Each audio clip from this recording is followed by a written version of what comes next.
station of Fox Sports. We are Baltimore. We are Arizona.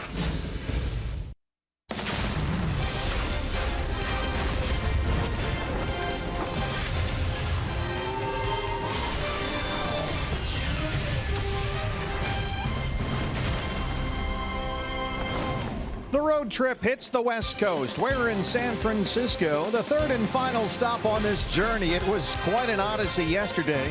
A win over the Cubs that took nearly 7 hours, then a 4-hour flight out west. So it was a tired but very happy bunch getting in here last night about 2 a.m. But now we are rested and ready to go. It's the Diamondbacks by the Bay on Fox Sports Arizona. Good evening from AT&T Park and welcome to the broadcast. Steve Berthume and Bob Renly along the way. It's the first of 3 here. A weekend series, the Diamondbacks and the Giants. And getting the ball, Bob, for the start tonight for the Diamondbacks, rookie Anthony Bondage, just his second big league start. Yeah, first one was okay, not great, but not bad. And Torey Lovullo insisted Anthony Bondage is the right guy to take the ball tonight against this Giants team. They have some left-handed thunder in their lineup, and Brandon Belt and Brandon Crawford. So Anthony Bondage going to get a chance here to improve upon those numbers against the Nationals in his first big league start. Yeah, they really like the way that he's responded to his opportunities here. We rode on the bus with him to the ballpark today. Seemed perfectly fine, ready to go. Yeah, he just didn't know which bus to ride to the ballpark, but looking forward to this start here tonight. Torey said this is the right guy at the right time, so we're pulling for Anthony tonight. Well, it's been a difficult season for the Giants. On the other side, Madison Bumgarner really injured his left shoulder on a dirt bike.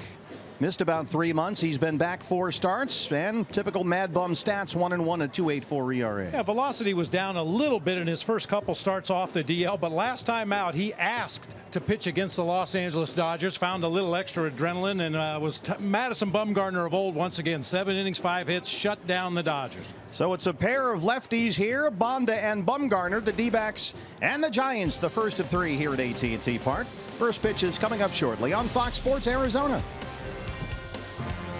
Diamondbacks baseball on Fox Sports Arizona is brought to you by Gila River Casinos. The card by Gila River Casinos earns you rewards 10 times faster than ever before. Sign up today at any Gila River hotels and casinos location. By Chaz Roberts Air Conditioning and Plumbing. Choose Chaz. By Jack in the Box and the Jumbo Jack, a home run for your mouth. By Santan Ford. We are Santan Ford. And by CenturyLink, connecting you to the power of the digital world.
Honda dealers, where you get more standard features for less money. Buy Gigablast Internet from Cox. Get ready for the gig life. Buy Oregano's. Step up to the plate for a guaranteed home run. At Oregano's, your neighborhood pizza joint. Location statewide. Buy Phoenix Raceway. See Dale Jr.'s final West Coast race during the Can-Am 500 NASCAR semifinal at Phoenix Raceway November 10th through the 12th. Tickets at phoenixraceway.com. And by State Farm. Here to make life go right. Talk to an agent today or call 1-800-STATE-FARM.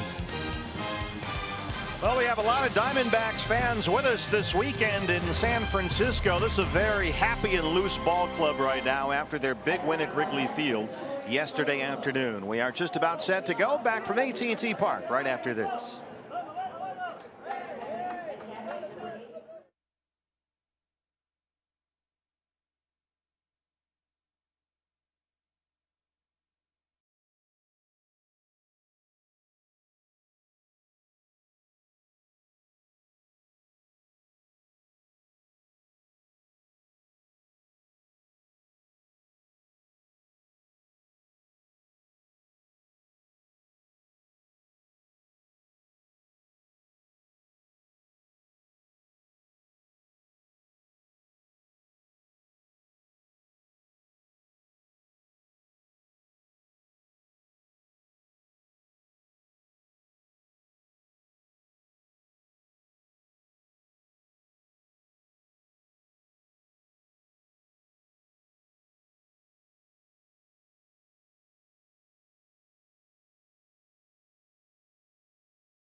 Delivers one after the other, and like you said, you know, I get the hit and then they come back. Looks like we're going into extras. He hits a homer, his third homer, and then JD hits one. So huge pickup by him. And yeah, I gave him a hug after the game, just saying thank you. You know, this went on long enough. Thank you for doing this for me and the team. Welcome back to San Francisco. Paul Goldschmidt's teammates really in awe of what he was able to do yesterday. 3 home runs, but as Jake Lamb talked about, they needed every bit of that performance to win that game as Goldie hit the homer in the top of the 9th to go ahead by the score of 9-8, and JD Martinez adding another, a 10-8 final. Adam Rosales said of his pretty new teammate, watching Paul Goldschmidt up close, he put us on his back yesterday, and the team was still talking about it en route here to San Francisco last night. So today, checking in with Torey Lovullo about today's matchup against the San Francisco Giants and his thoughts on Goldie's performance in Chicago. There's obviously one area that I've thought a lot about, and it's right around Paul Goldschmidt. You're right. He came up in the right situation, did things that we need leaders to do, and he showed everybody why he's one of the best players in the National League. You know, for either team, I'm sure the Cubs are feeling it. You don't want to lose that game. That game that was back and forth. You want to be the team that's able to come out on top. Yeah, it would have been heartbreaking to lose, and I think maybe today the Cubs, I know they've already played and unfortunately didn't win, but maybe there's a little hangover effect. So on the other side of that, we had a good playing right here, and I know I thought a lot about the game and how proud I was of these guys, and hopefully it leads us into a really good series here up in San Francisco. What do you think it does with guys having some success against a left-handed pitcher? You face another one in Bumgarner today, and just the progression of an area like that you've been working on. Well, I mean, I know we talked about it the other day. We got two key guys that are very aggressive against left-handed pitching, and Adam Rosales and JD Martinez. So I think there's just a natural upswing, and I think we're trending in that direction just because our guys make good adjustments. We know where we gotta pick up the slack in areas that aren't working for us. We address it. We talk about it, and not to make anybody panic about it. We just know that we got to be a little bit better against left-handed pitching. Hopefully, like I said, it's trending that way. And again, Pollock in the 3 spot with the lefty out on the mound. What do you like about AJ in that spot? Well, I mean, the numbers will show that he's a very good hitter, period. So I don't want to separate things, but his ability to attack left-handed hitters and have success against them was something I feel comfortable with. And putting Chris Iannetta in the 2-hole, I felt like was going to have that pitcher work just a little bit harder to work into the heart of the order. And Chris is a very, very good patient hitter. No matter where he hits, he's always very responsive. You mentioned the hangover for the Cubs. I mean, you won that game, and we know it was long and it was a battle, but you hope you don't have a hangover just from dealing with that type of a game, right? I don't think so. These guys, from the time they walked in here today, were loose and having fun, and I know that they're ready to play. It was a long night. We got in very late, but it's nothing later than what we would do if we were at home. Guys were getting to bed at probably around the same time, and I know that they're going to find a way to go out here and perform. Looking forward to the matchup once again tonight. Paul Goldschmidt of the D-backs against Madison Bumgarner and the Giants. First pitch coming your way next.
Nice night here, cool and very comfortable. First time we've seen the Giants since we were here at AT&T Park in mid-April, so it's been a while.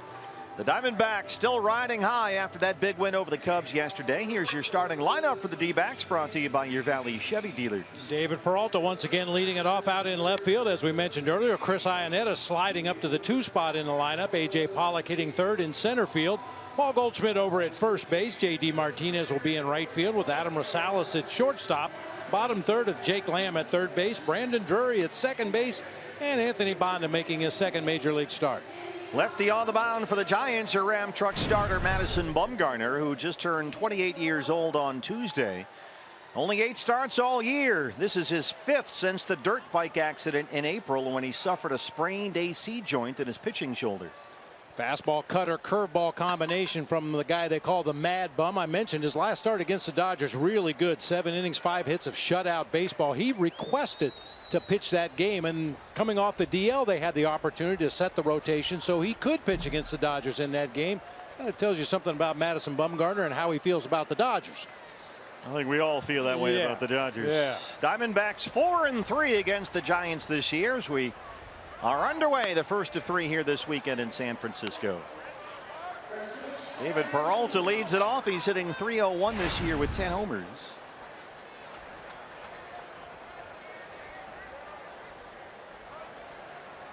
Very light breeze blowing out toward right center field tonight. It is a very cool and comfortable night here. A lot better than Chicago. Yeah. We had our doubts this afternoon, though. Very unusual to see rain in San Francisco. Little sprinkles throughout the morning and afternoon here in the Bay Area, but beautiful night here for a ball game. Peralta trying to pick up the pace offensively. There's a strike. He's only 2 for 28 up there in his last 7 games, and he's down a ball and 2 strikes. And you see the velocity on that Madison Bumgarner fastball. He'll sit in the low 90s, 91, 92. Not as overpowering as he once was, but has great command of all of his stuff. Well, you mentioned the velocity there, BB. It's been a little bit of a concern since he came back from the shoulder injury, which was a very serious injury.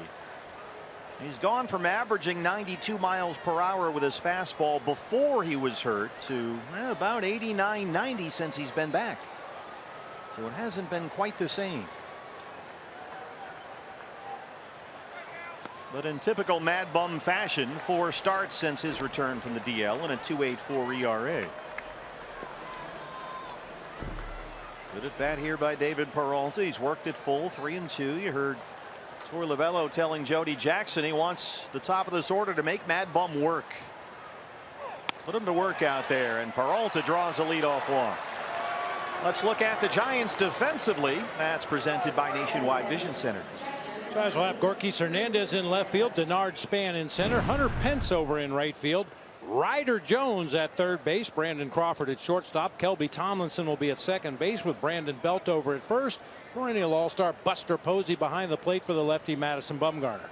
Scott Berry is our plate umpire tonight. He's got the balls and strikes. Quinn Walcott is at first base. The crew chief Brian O'Nora is the second base umpire tonight. Ben Mays at third. Chris Iannetta in the 2-hole. Speaking of trying to make Mad Bum work, that's a big reason why Chris is batting second tonight. Torey Lovullo thinking, all right, with Iannetta batting second against the lefty, there's a pretty good chance they can tire out Mad Bum as he works his way through the top half of this order. Iannetta 231 and 8 home runs.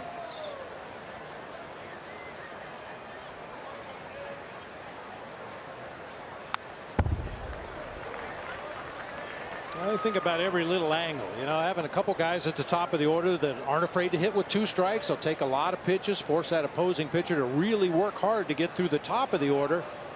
Ideally tiring him out a little bit, maybe make a mistake to Goldie or JD Martinez or one of the guys in the middle, and suddenly you got a crooked number on the board. Well, not everybody can do well in this spot, but Torey feels like, and Chris has been this way all year, a good patient hitter. He's responsible enough to bat second. Torey actually tried this with Iannetta July 20th at Cincinnati, and Chris had doubles in his first 2 at bats in that game.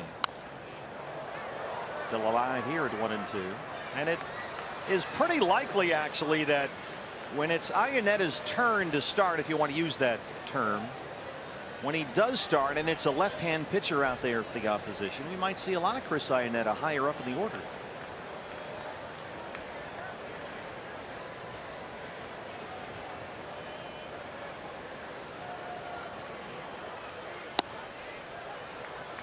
Bumgarner misses again, and it's 2-2. There's some good eyeballing going on here early in the game. Madison Bumgarner relies on opposing hitters chasing those borderline pitches. That little fastball just off the outside corner, the breaking ball just off the inside corner. Peralta and Iannetta so far doing a nice job of laying off those pitches. Another good example right there. And look at Mad Bum staring down Scott Berry behind the plate. He wanted that one. Really hearing it from the Giant dugout right now. That's one of those high breaking balls. Might have nipped the corner, but that's not where he wanted to throw that pitch and shouldn't be begging for it. Saw Scott Berry take his mask off. The Giant dugout was all over him there. So he's gone full on the first two Diamondback hitters tonight. Iannetta hits a tapper back to the mound. Crawford for one, and they're able to turn the double play.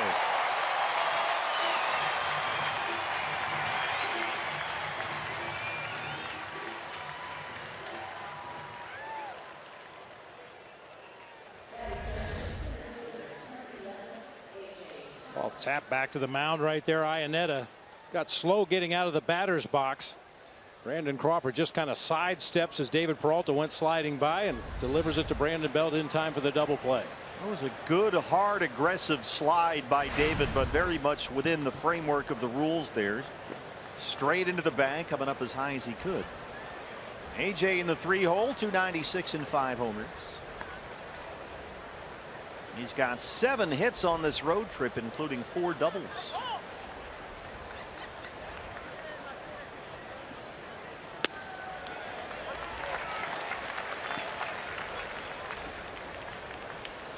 Madison Bumgarner, now that the velocity has dipped down a bit, it could be just like sort of working through his return. A lot of pitchers in April coming out of spring training have the same velocity that's down a tick or two, but now, you know, a lot of curveballs, a lot of change-ups, cutters away to right-handers. He's kind of not quite nibbling a bit, but he's using everything he's got in his toolbox, that's for sure. Sometimes when you're coming back from an injury, you have to be a little bit more creative than when everything is working and physically you're 100%. Light sky. AJ hits it in the air to right field for Hunter Pence. Bumgarner gets the double play. Anthony Bonda coming up for the Diamondbacks here in San Francisco.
D-backs and Giants, and your Ram truck starting pitcher for the Diamondbacks is the 23-year-old left-hander Anthony Bonda. A loss in his major league debut. That was July 22nd against the Nationals at Chase Field, but he impressed. He handled himself well. He attacked the strike zone and showed a pretty good fastball. Yeah, one thing I neglected to mention in the open, they gave him some very specific instructions, things they felt he needed to work on when he went back to the minor leagues, and Torrey said everybody in the organization is content that he has addressed those issues, and hopefully we'll see a polished product here tonight. Let's take a look at the lineup for Bruce Bochy's Giants. It's presented by your Valley Chevy dealer. Denard Span leading it off out in center field. Kelby Tomlinson will be down at second base, rather. Brandon Belt at first. Buster Posey doing the catching. Hunter Pence out in right field with Brandon Crawford at short. Gorkis Hernandez in left. Ryder Jones at third base, and the Mad Bum can swing the bat. He's on the mound. First pitch to Span is upstairs for ball one. Denard Span, 275. He's got 7 home runs. But just 4 hits in his last 26 at bats. He, like many of these Giants, have been slumping.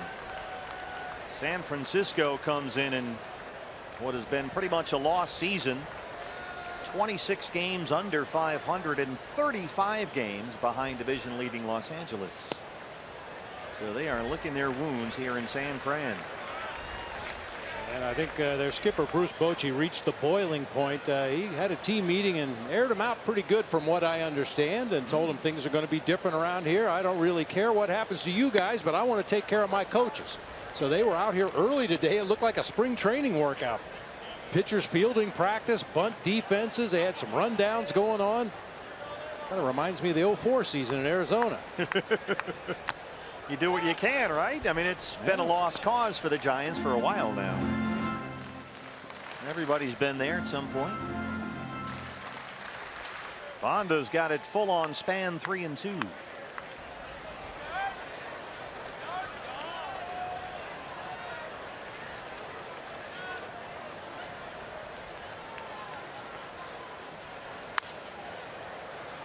You mentioned Anthony Banda came out on the team bus this afternoon. I thought it was interesting. I learned something I didn't know. He's the team barber down in Reno.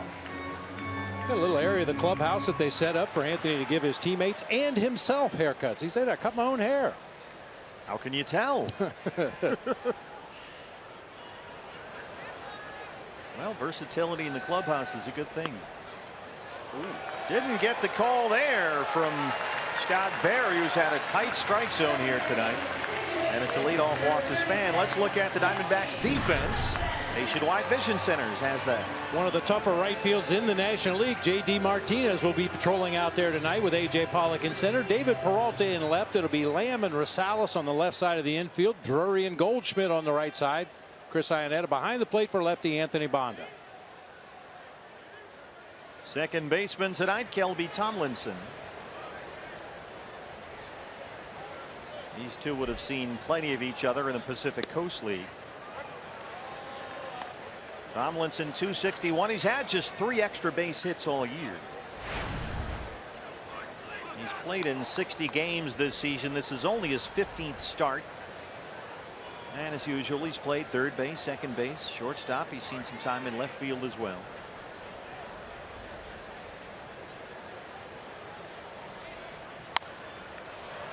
That stays fair for Goldie. Steps on the bag. They got Span hung up.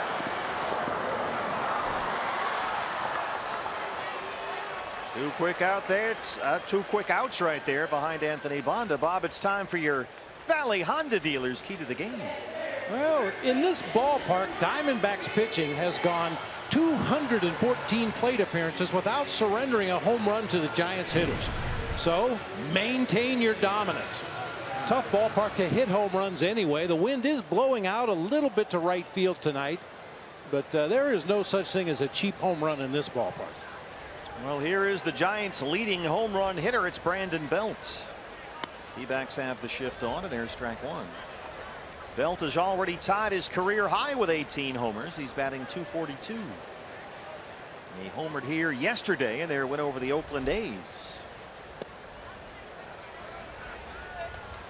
That home run for Belt yesterday came to the opposite field. He hit it over the Yahoo sign out there in left center. And much like Paul Goldschmidt and just about any other hitter, when you're driving the ball to the opposite field, you're doing something right. This is popped up very shallow left center. They got this thing surrounded. And A.J. Pollock has it. Good start for Anthony Banda. No score at AT&T Park.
coming off his first ever 3-homer game yesterday at Wrigley Field. First opponent with 3 home runs at Wrigley. Gee, since 2010. First Diamondback with a 3-homer game since Jason Kubel just over 5 years ago. Goldie leads off the second against Madison Bumgarner. Swings at the first pitch and hits it hard to short. Crawford smothers that one, and Goldie beats it out. Brandon Crawford. He's one of the best out there, but it's a leadoff single for Goldie. Only 4 errors all season for Brandon Crawford at shortstop in 93 games. Nice backhanded stop. But this is what sets Goldie apart from other guys that hit in the middle of lineups in Major League Baseball. He's busting it down the line. He's going to beat that out for an infield hit. Not many first basemen around the game are able to do that. Here's the right fielder, J.D. Martinez, who also homered yesterday at Chicago. He and Goldie went back-to-back in that 9th inning. J.D. 286, 22 homers and 53 RBIs. With the OPS over 1,000 between Detroit and Arizona.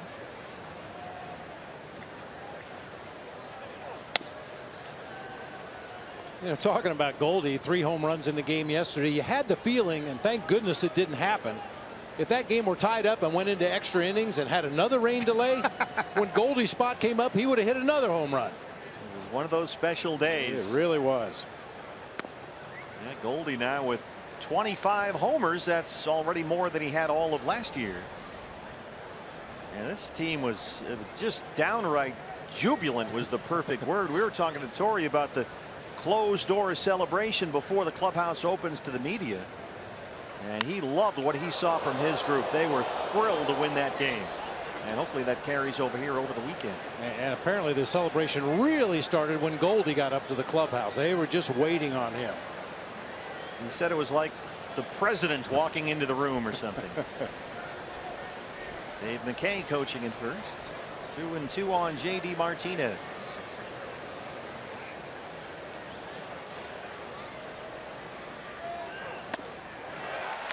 Chases a high fastball. First strikeout for Bumgarner.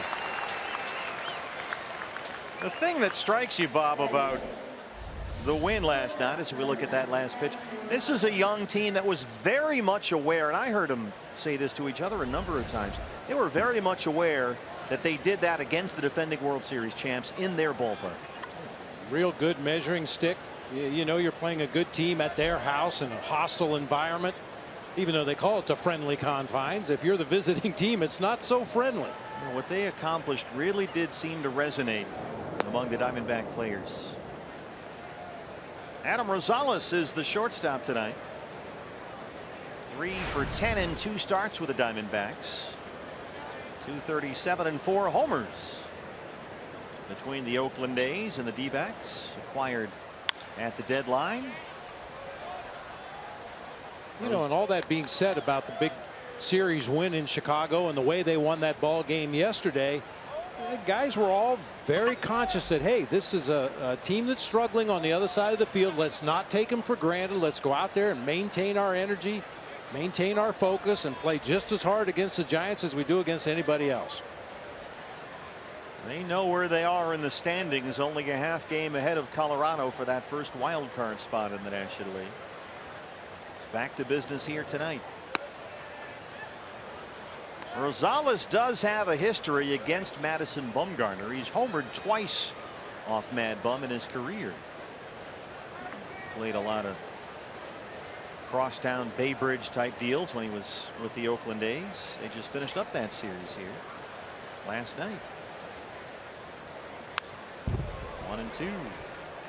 If you watch Adam Rosales, when he just fouled the ball off, he's going to take a minute or two to regroup, tighten his batting gloves, but usually he keeps that right foot in the toe hold and just stands there and looks out the pitcher's mound and waits until that pitcher is ready to pitch before he'll step in. Okay, now Mad Bum's ready. Now he'll get in. He does that after every pitch.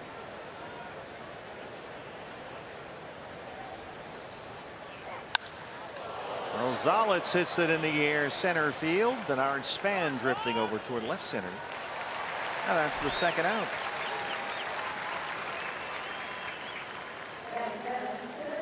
Jake Lamb batting 7th against the left-hander Bumgarner. 269, 23 home runs. And some big hits against lefties in that series versus the Cubs. Started twice at Wrigley Field, had 2 hits each time, 5 RBIs in the series, and it seemed like they were all big ones too. And a couple of those big knocks were against the lefty Justin Wilson to the opposite field, which was really good to see for Jake. Let's take a look at the Coors Light Cold Hard Facts. Jake Lamb at AT&T Park. He loves to hit in this yard. Wow. Slugging nearly 700 here since 2014. That's pretty good. Madison Bumgarner on that list. That's funny. How about that? Jake is a career .375 hitter in this ballpark with 13 extra base hits. He's homered here 3 times, but he's down 0-2.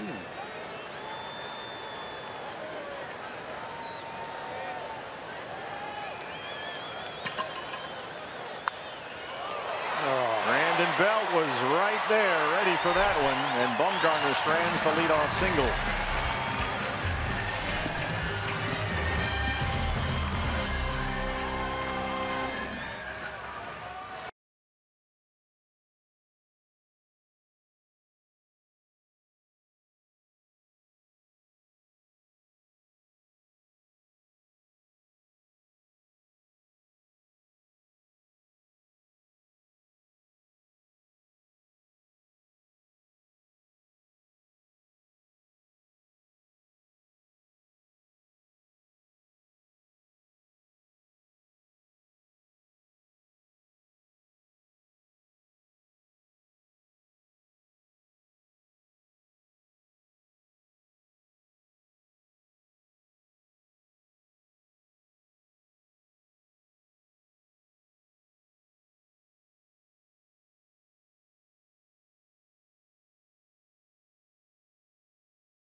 No score, D-backs and Giants as we open up a 3-game series here. Fans, don't forget it's MLB.TV. Every night, every device, you can watch every out-of-market regular season game live and get a free subscription to At Bat Premium, the #1 app for live baseball. Blackout and other restrictions apply, so visit MLB.TV for details. Buster Posey leads off the Giants' second against rookie Anthony Bonda, making just his 2nd major league start.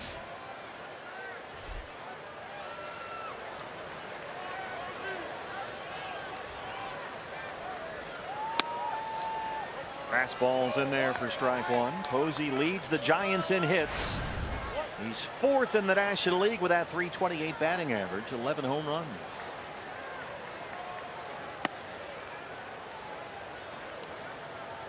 Posey has been beating up left-hand pitching this year. He's hitting nearly .390 against lefties. On to behind, 2 balls and 1 strike. And we showed you in his first start at the major league level, Anthony Bonda's delivery a little bit like Robbie Ray's. That very quick step back with the right foot right into his delivery. Yeah, and he's got some zip on that fastball, so he can get on you when he stands on his pitches pretty quick. Taking Robbie's turn in the rotation, with Robbie following the concussion protocol after he was hit by that line drive in St. Louis. Hunter Pence on deck.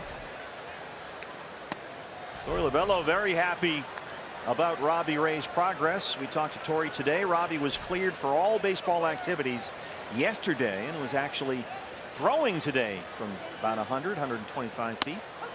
Called strike 3. Bonda rings up Buster. Well, boy, Scott Barry's strike zone has been a little point of contention so far. Let's see where this one was. Yeah.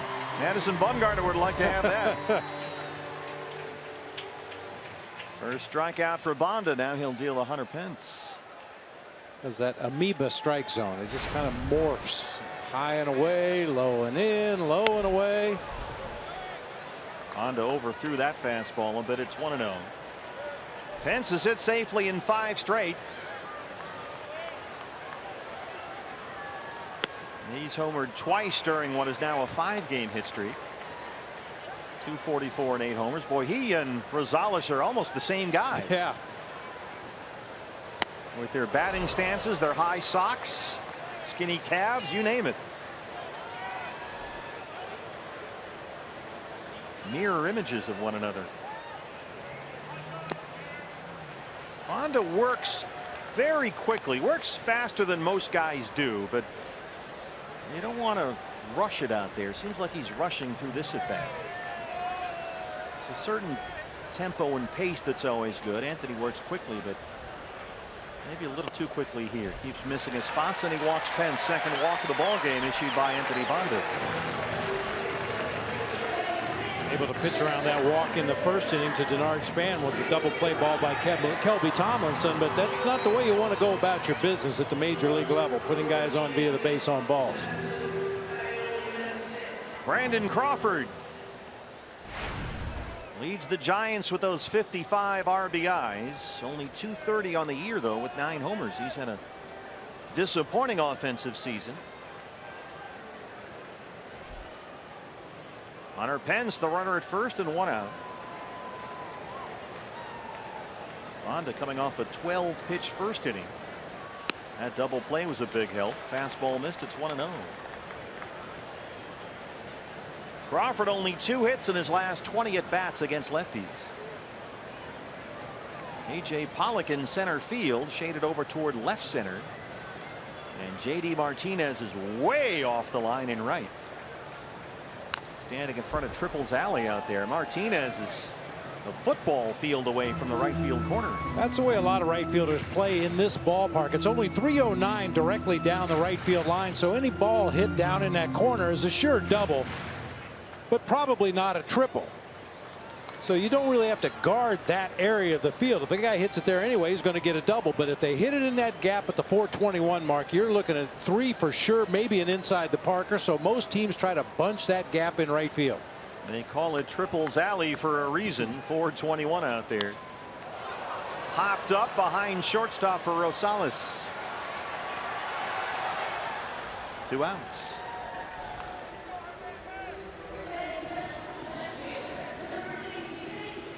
Left fielder tonight, and they've run through a whole bunch of them in recent years here. It's Gorkys Hernandez, who's been hitting the ball really well lately. He's hit safely in 12 of his last 14 games, 261 on the year, no home runs. He's got almost no power. 10 for his last 19 against left-handed pitching. That's a .526 batting average. Not hard to figure out why he's in the lineup tonight. His second season in San Francisco, played only 26 games with the Giants last year. He's played in more than 90 games this season, the most he's ever played in one big league season. Swing and a miss, and it's 1-1. Hernandez getting consistent playing time for the first time ever. And he's almost 30 years old. He'll be 30 next month. But he's really responded since the beginning of June. He's hit over 330. Bonda got to be careful. Almost threw that one away. Anthony's folks, who were with us at Chase Field when he made his major league debut against the Nationals, are back home in Texas watching this one on TV with us. So everybody rooting for Anthony Bonda here today. Fouled straight back, and it's 1-2. I always like to check the stolen bases for the opposing team. Gorkys Hernandez leads the Giants with 8. These guys don't run very much at all. And they don't hit very many home runs. Well, yeah, we do what we do.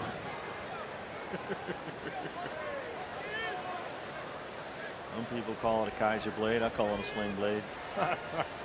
1-2 on Gorkys Hernandez. He's a roller to shortstop. Rosales the short way for the force on Pence. Bonda has stranded 2 walks. No score in San Francisco.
D-backs fans, don't forget to stop by your local Fry's and stock up on your favorite Pepsi products using your VIP card. You'll earn valuable D-backs rewards points that you can redeem for merchandise and game experiences. Pepsi is the official soft drink of your Arizona Diamondbacks. A lot of D-backs fans with us this weekend.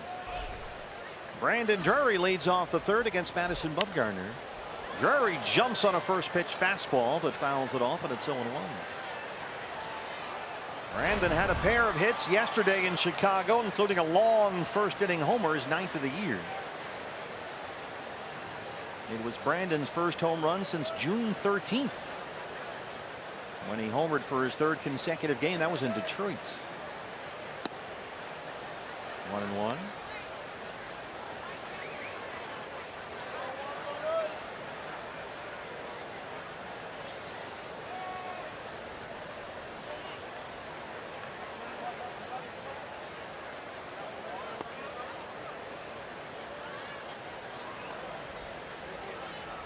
Brandon Drury has had to adjust to a recent offensive downturn, which has led Torey Lovullo to pull back on his playing time a little bit lately. And Brandon is, to his credit, owning it. He says, look, it's on me. And he knows if he goes out there and plays like he can, they will really have no other option but to have him in the lineup, because we know he's a tremendous hitter. But they could definitely use, Bob, some pop and lengthen out this lineup a bit once you get past the Fab Five. Yeah, no question about it. You get some thunder down there at the bottom of the order, or even just some on base percentage, and get on base as the lineup rolls around to the top again. That's how you put crooked numbers on the board. Get rallies started at the bottom of the order. Good at bat here by Drury. He's worked it full 3-2. Diamondbacks, it seems like, Bob, have done a good job, as Torey said he hoped they would, making Madison Bumgarner work. They always have a game plan against an opposing pitcher. Sometimes it works, sometimes it doesn't, but the idea was to run up a pitch count early on Mad Bum. This is Ryder Jones, the rookie, at 3rd. That's 3-2 counts through the first 8 batters. And here's Anthony Bonda. 4 straight set down by Mad Bum.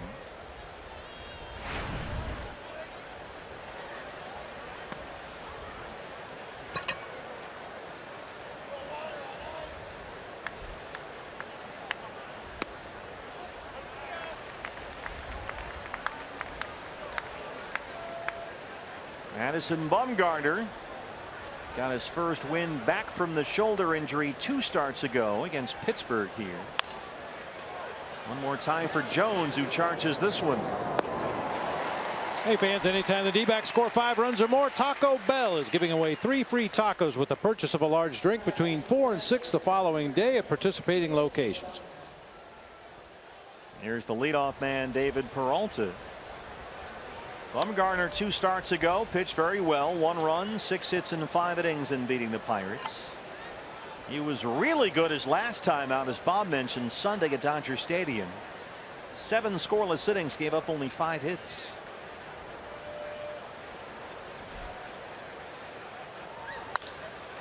Brandon Belt at first. Race to the bag, and Belt wins it. 6 in a row retired by Madison Bumgarner. Giants and Diamondbacks scoreless here in the 3rd.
Paul Goldschmidt infield single.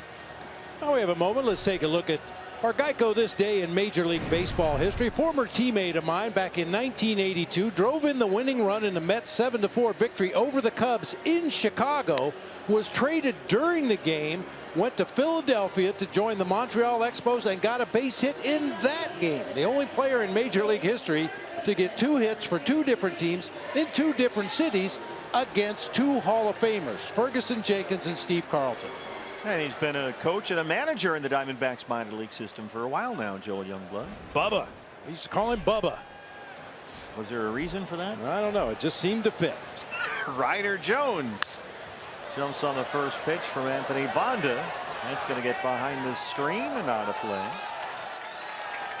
Yeah, if you got to the ballpark at Candlestick when Joel was a member of the San Francisco Giants and you heard somebody hitting in the cage, you could bet money it was going to be Joel Youngblood. He was always in that cage, pounding away. I've told the story many times in the past. One time after a tough game at Candlestick, Joel lived in Foster City, just down the peninsula a little bit from old Candlestick Park, and I got home and got in the garage and locked the door behind me, and the phone rang. The house phone, because we didn't have cell phones way back then. Wow, how did you survive? And Joel says, are you home? I said, yeah, I'm home. Of course I'm home. I'm coming over. Okay. He comes over to the house. I back the car out of the garage. We set up a hitting net in the garage. He says, I have it figured out. All we have to do is protect this area right here, this little square in the middle of the strike zone. That's all we have to do is protect that area. Well, the 2 of us knuckleheads were out there in the garage till about 2 o'clock in the morning. We were both sweating bullets. And finally, I picked up Joel's hat off the workbench, and I said, I think we got it figured out, Bubba. He says, I'm not leaving. I'm not leaving until you tell me this is going to work. It's going to work, Joel. I guarantee you. We're going to bust out tomorrow. Well, You see Madison Bumgarner, he's busted out against the Diamondbacks. 2 hits this year, both homers. And both had an exit velocity of 112. Yikes, he can rake. So did it work? And No. But we worked at it. Let's just put it that way. Oh, tried to check but couldn't. And Bond is ahead 0-2. I mean, if all it took was hard work to be a Hall of Fame baseball player, Joe Youngblood would be in the Hall of Fame. First ballot.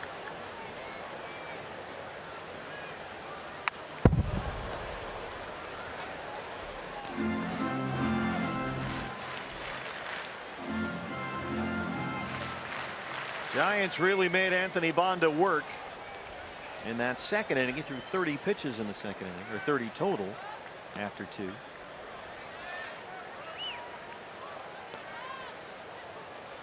One and 2 on Mad Bum.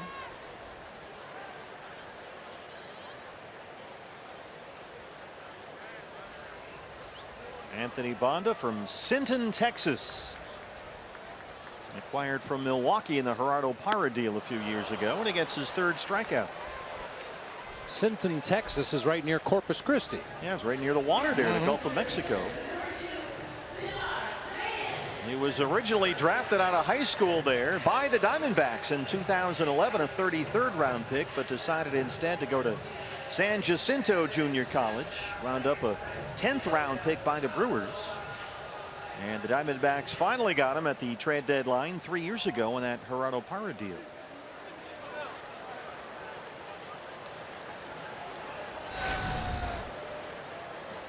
Sinton, Texas, just a very short drive north of Corpus Christi, right off the shoreline. Denard Span walked to lead off the ball game for the Giants. First pitch is hit right to Drury at second. Anthony Bonda with a very effective 3rd inning. No score in San Francisco.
Back 4th against Madison Bumgarner. Fans, the D-backs and Cubs series. That rivalry resumes next weekend at Chase Field. Get your tickets right now. August 11th, 12th, and 13th. First 20,000 fans with us next Saturday, August 12th. Get the Arizona flag cap. That's courtesy of Gila River Casinos. Get your D-backs and Cubs tickets now at dbacks.com. That'll be a big weekend coming up at Chase Field. August 11th, 12th, and 13th. Iannetta grounded into a double play his first time up. Madison Bumgarner coming off a 9-pitch 3rd inning. Diamondbacks had been doing a good job of making Mad Bum work, but that was a little more efficient than you like to see from a Diamondback perspective. Now at 40 pitches, 25 strikes.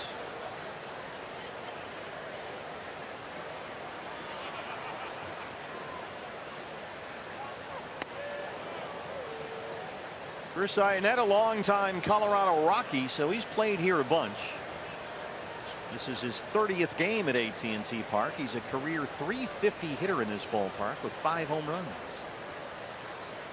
Another reason to bat him in the 2-hole. 2-2.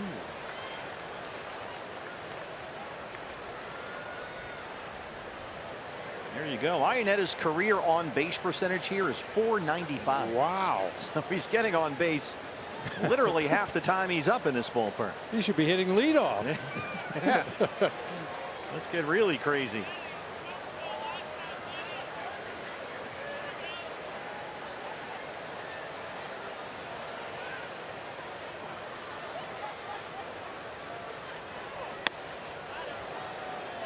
Fastball, good take by Iannetta.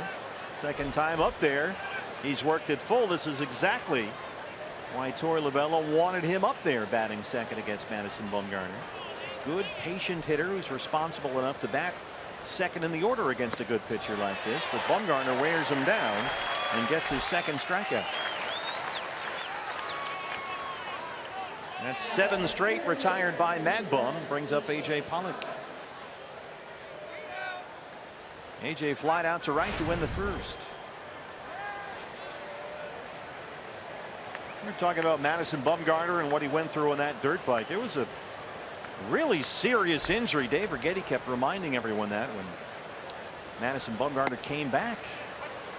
Had an off day at Colorado in the middle of April. That was April 20th. Said, hey, well, you know, let's get some dirt bikes, do some joyriding. Well, he wound up flying over the handlebars. Bruised ribs and 2 torn ligaments in the AC joint in his left shoulder. That's his pitching shoulder. And wound up on the DL for the first time in his career as Pollock dunks that one into left center. A 1-out single, second base hit for the Diamondbacks. And knowing the kind of competitor that Madison Bumgarner is, I'd be willing to bet that he's nowhere close to the guy he was before the injury, but he knows how badly his team needs him out there on the mound and probably just got to a point where he said, let's go. It's not going to get any better. Let's go. Yeah, he admitted that it was pretty scary what he went through when you're dealing with your left arm, especially your left shoulder. Shoulders are a lot more complicated than elbows. And he knows he put himself in a bad spot and shouldn't have. So he's owned it. Goldie single to lead off the second.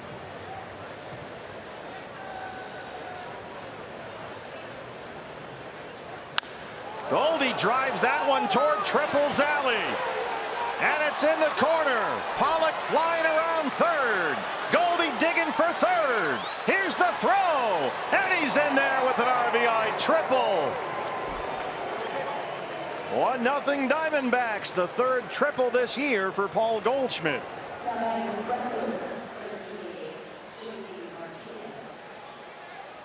Somebody is really heating up. You think? Woo! Man, did he smoke that ball to the gap in right center field. It's called Triple's Alley for a reason, as you said. 2 long throws to get that ball back into third base. The first one from Span to Brandon Crawford, and then Crawford with a long relay throw to third base. Goldie never breaks stride. Hits the inside of the bag there at second, the shortest route to third, makes it easily. J.D. Martinez.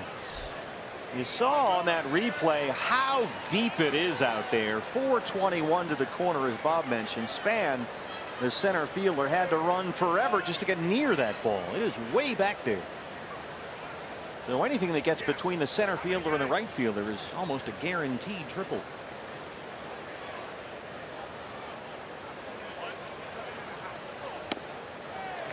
Now if Goldie hits that same ball at Wrigley Field, it's a home run to right center field. It's true too. Short gaps at Wrigley. That one was 384. That would have gotten out of Wrigley Field. 50 pitches now for Mad Bum, ahead of J.D. Martinez 0-2. J.D. struck out his first time up. It's it hard to short. Goldie gets back to the bag at third. Crawford there. And that's the second out of the fourth. Infield was in at medium depth that time. And unfortunately hit right at Brandon Crawford. One step either direction. Goldie might have tried to sneak in, but when that ball's hit right at the shortstop, no chance to make it. So Goldie hit the brakes and went back to the bag. It's up to Adam Rosales to get Goldie home from third with 2 outs. Flat out to center field his first time up tonight.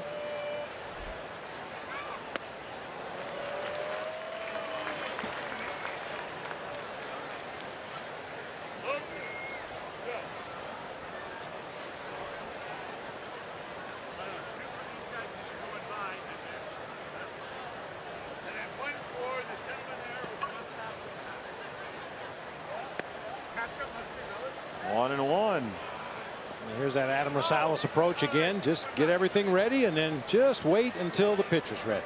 I'm not going to get in that box until you get on the rubber. All right, ready to go.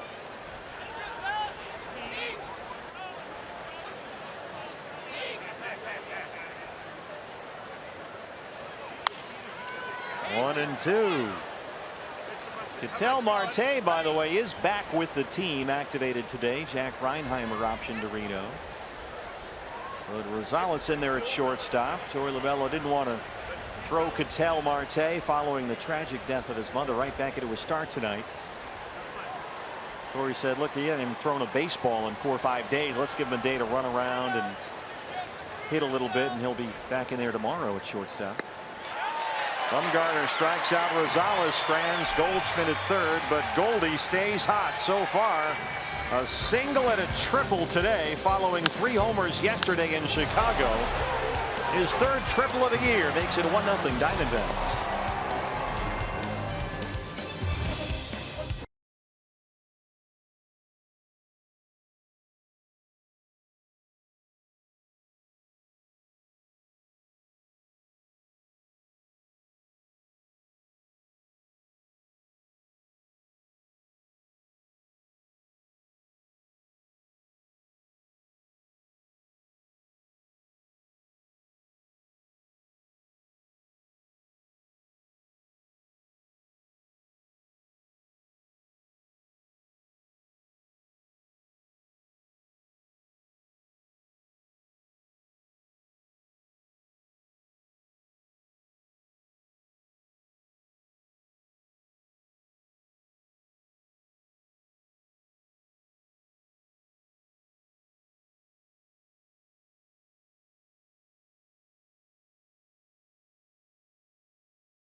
Go Diamondbacks after Paul Goldschmidt's RBI triple lead the Giants 1-0 as Kelby Tomlinson leads off the bottom of the 4th against rookie Anthony Banda, making just his second major league start, trying to bunt his way on. Banda's got to hurry. He's got no play. Tomlinson's bunt single is the Giants' first hit tonight to lead off the 4th. Quicken Loans gives us rocket arms. Anthony Banda was among the Pacific Coast League leaders in strikeouts when he was called up. Very impressive fastball, 100 strikeouts in the Coast League for the Reno Aces.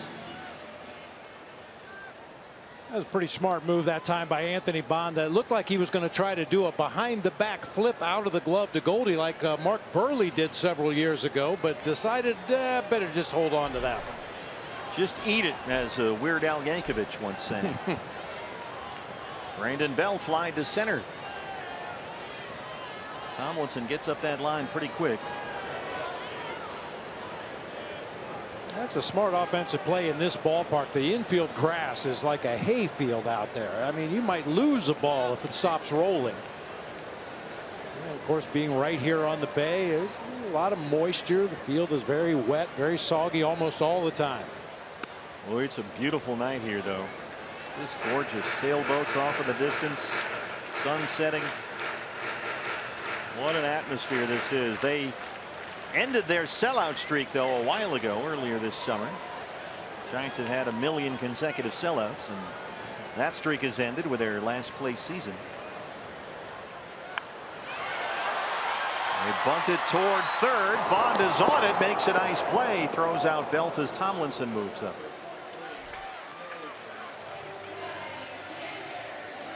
Trying to bunt his way on, no sacrifice for Belt, but Tomlinson to second with 1 out for Buster Posey. That's one of the first times I've ever heard an official scorekeeper not give a sacrifice bunt, even in an attempt to bunt for a base hit.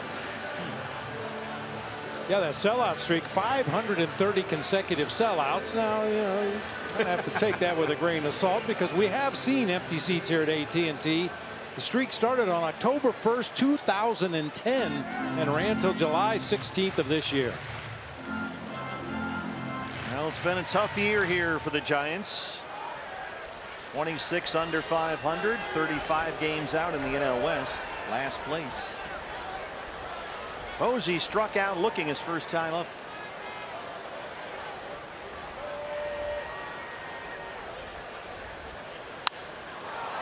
That's going to reach the seats and out of play. Posey really heating up right now. Last 11 games, he's hit .390 with 8 RBIs. Well, Anthony Banda certainly looked good fielding his position in this inning. He's a very athletic kid out there. Story was telling us before the game today that, okay, well, somebody's got to start for Robbie Ray. Robbie doing very well after he was hit by that line drive in St. Louis. Diamondbacks didn't announce it would be Banda until yesterday, in fact.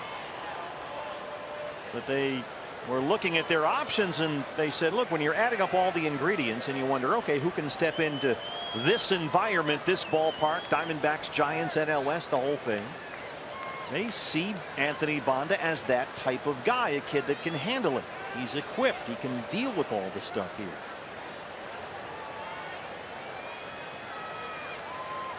They really like the makeup.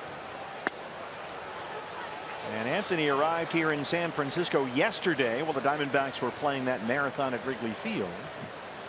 And they've been holding him back from any starts with Reno, anticipating that he might be needed to take this start tonight.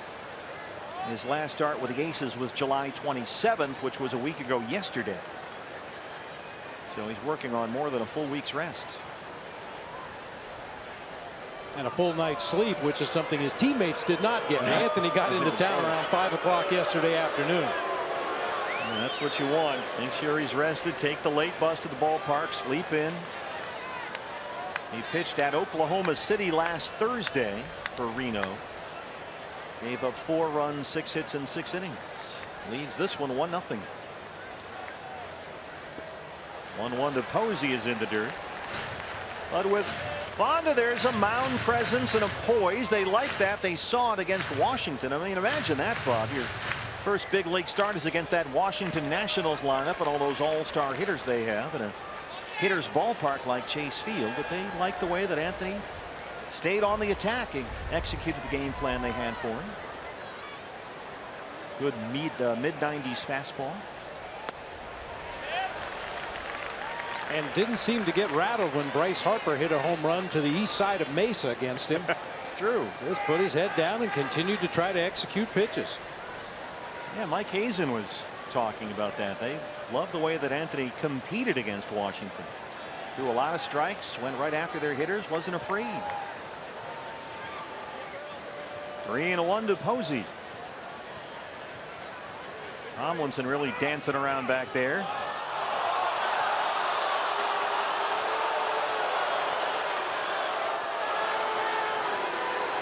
Everybody here wants a balk. I believe Buster Posey had requested time from Scott Berry behind home plate and was granted, so Anthony just stopped in mid-delivery. Almost threw that one to the backstop. Third walk issued by Banda tonight. And the Giants down 1-0 have 2 on and 1 out for Hunter Pence. I'll tell you, inning management, that's not a terrible walk. The hottest hitter in this Giants lineup, the most dangerous hitter in this Giants lineup is Buster Posey. Had a base open down there at first. That last pitch was a changeup off the outside corner. If he's going to chase it, fine. If he's not going to chase it, go ahead and take your base. Sets up a potential inning-ending double play. Pence on a 5-game hitting streak. He's homered twice during that streak. He walked his first time up tonight. Tomlinson at second and Posey at first with 1 out. Well, Anthony's really lost the handle on a couple of pitches here lately. And when you see a guy missing consistently, as he has in this inning, away from the right-handed hitters, it's usually a mechanical thing. He had retired 5 in a row coming into the inning before Tomlinson's bunt single. Coming off a very tidy 10-pitch third. He knocked it down. It's behind the mound. Pence is aboard, but Anthony protected himself and kept that one from getting into center field. Little wake-up call there off the bat of Hunter Pence. Fortunately, hit right off the end of the bat. Wasn't hit as hard as it could have been, but boy, great reaction by Anthony just to get the leather up and protect himself out there on the mound and keep that ball from going through into center field for an RBI. I mean, he's already filling in for Robbie Ray, who was hit in the head by a line drive in St. Louis. Mike Butcher going to make a long, slow walk to the mound. Crawford is the hitter now. Bases loaded, 1 out with Bonda at 50 pitches.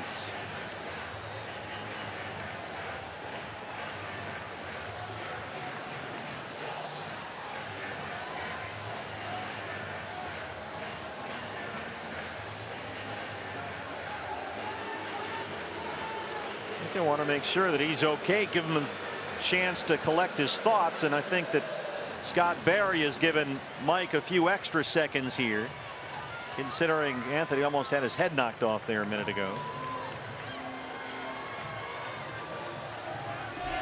But it's back to business. Bases loaded, 1 out for Crawford, who popped up his first time up tonight.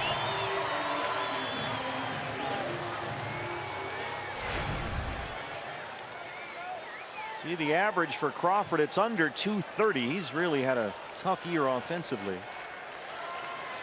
Batting average is down almost 50 points from last year. Tomlinson is at third. Posey at second and Pence at first.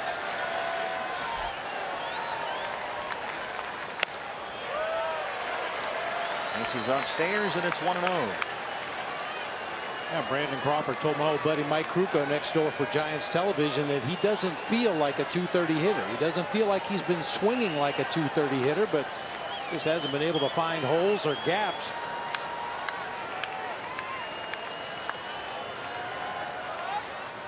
Well, it's been going on for a while with Crawford. In 50 games over June and July, he hit .207, so he's done very little up there all summer long. But Anthony really having trouble right now throwing strikes. And the reality of this game is it doesn't matter how you feel, it's how you do. Bill Parcells, right? You are what you are. They're going to miss, and it's 2-1.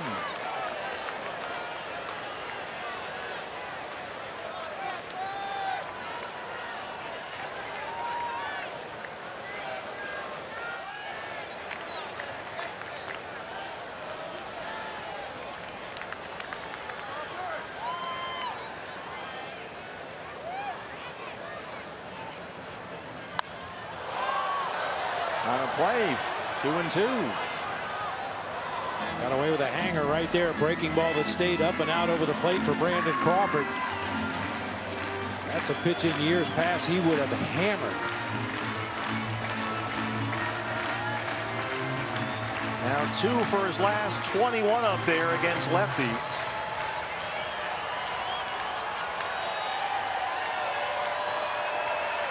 Two balls and 2 strikes.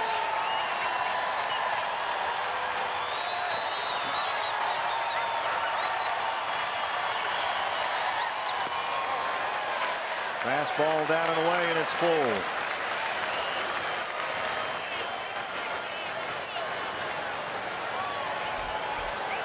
Ortiz Hernandez would be next. Banda so far has walked 3, struck out 3.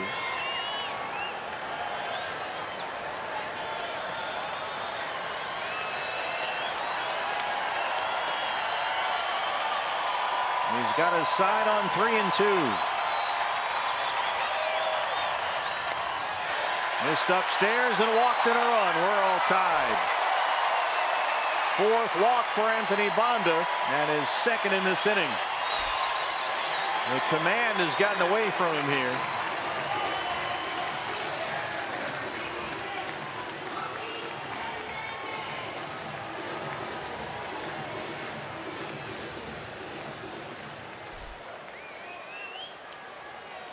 Ortiz Hernandez is the hitter.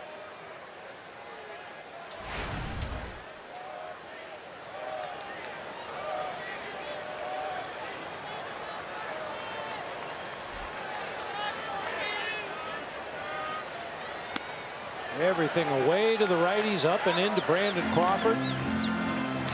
As I mentioned, usually that means some kind of a mechanical issue. He's just not finishing his pitches. Maybe he's rushing his delivery a little bit. His arm is not getting into a good release point.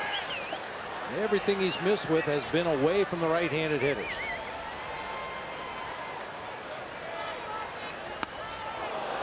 Buried that one in there pretty nice.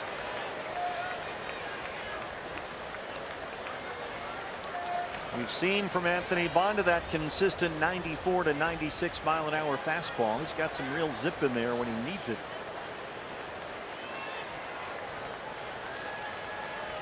Ozzy's at 3rd, Pence at 2nd, and Crawford at 1st. Now he's ahead of Gorkys Hernandez, 1-2. Hernandez has been hitting the ball well lately. He's hit safely in 12 of his last 14 games.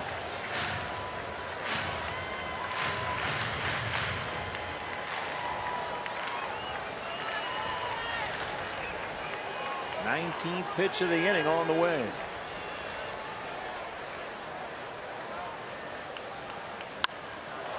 Lifted along the line near the bullpen. Martinez over there to give it a look, but it's out of play.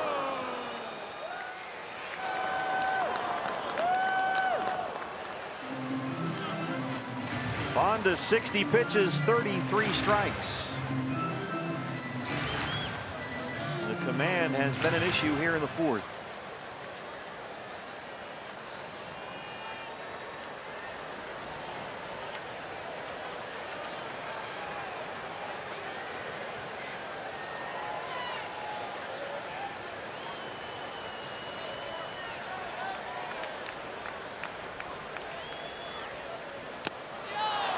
Good strikeout for Anthony Banda. That's a big pitch right there. His 4th of the ball game, 2 down. You mentioned it earlier. Anthony can be sneaky quick with that fastball. The velocities are 94, 95. We've seen him up as high as 96 in this game, but the ball just seems to jump on hitters. Very smooth delivery. The ball just explodes out of his hand. The rookie Ryder Jones, the 3rd baseman. Banda struck him out to lead off the 3rd. Jones recalled from AAA Sacramento yesterday, up with the Giants for the 2nd time this year. So these two would have seen plenty of each other in the Coast League this year. Ground ball to 2nd, Drury on the outfield grass. Anthony Banda leaves them loaded but walks in a run. Through 4, we're tied at 1.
Seasons with the Giants, 2 World Series champions. This was very nice. The message up on the board for Gregor Blanco, who did not play in the series here in April. So this is his first time back, beloved by the fans here, known as the White Shark, and had an amazing catch actually in that Matt Cain perfect game that he was known for. Of course, the leadership. And he told me today that he loves being back, seeing old friends. Of course, it's weird to have the Giants in the position that they are in. He said he's focused on helping the Diamondbacks have that winning attitude. And Torey Lovullo loved the fact that in the advance meeting, he stood up, of course not playing today as you see on the bench there, but he stood up and gave some observations, not only about the field here and the stadium, but some strategic things. Of course, he's got the intel knowing these guys pretty well.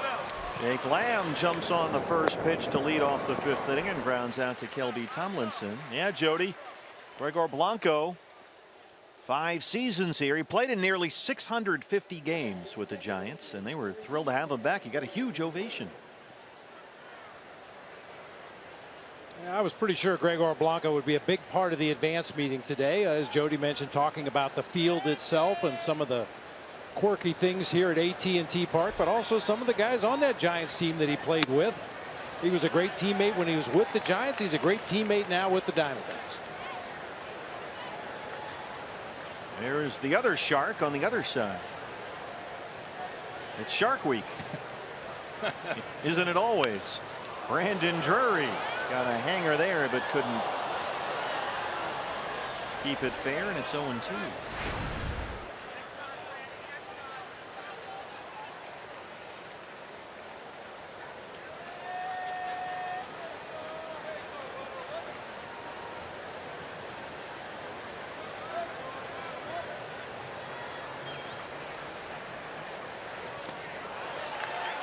Drury goes fishing.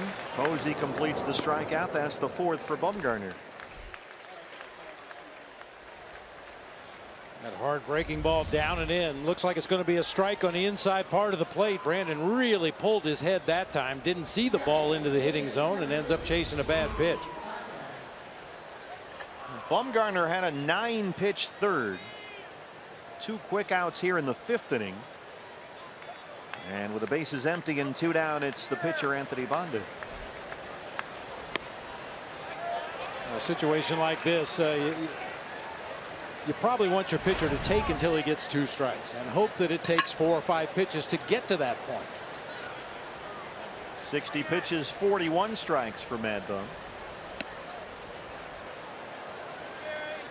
Well, it's going to take at least 4.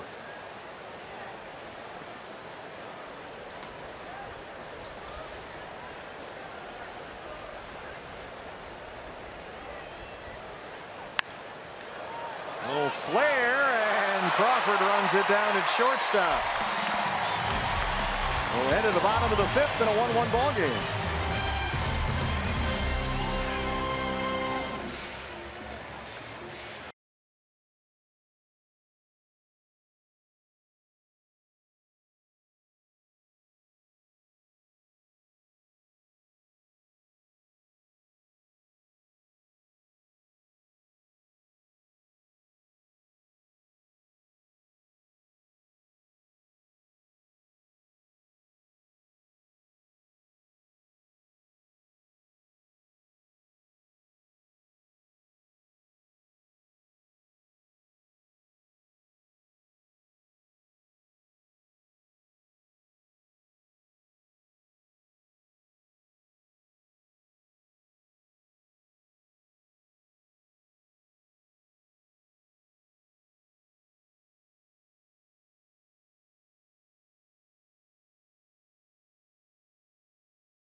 A lot of fans, team employees with us all weekend long here.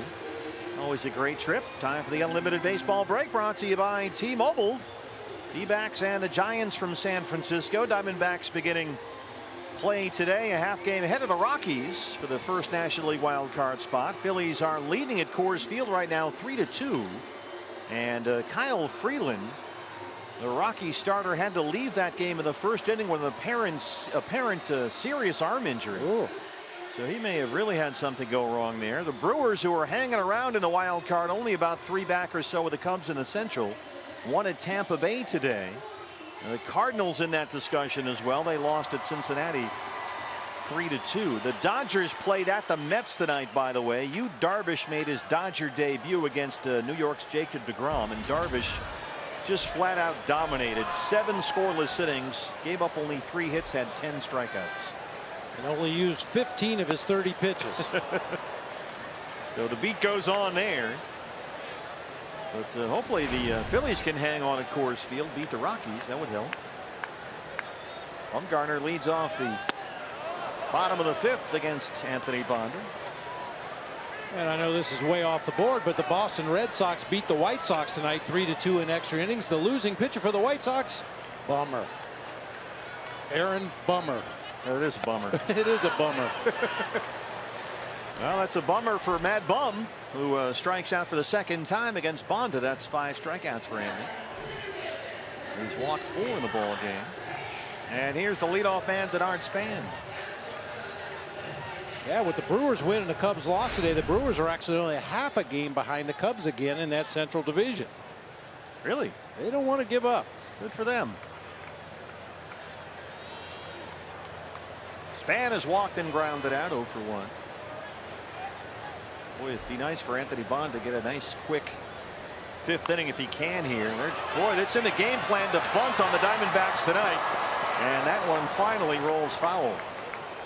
We saw both Tomlinson and Belt try bunts in that same spot in the 4th inning. Now here's Span in the 5th.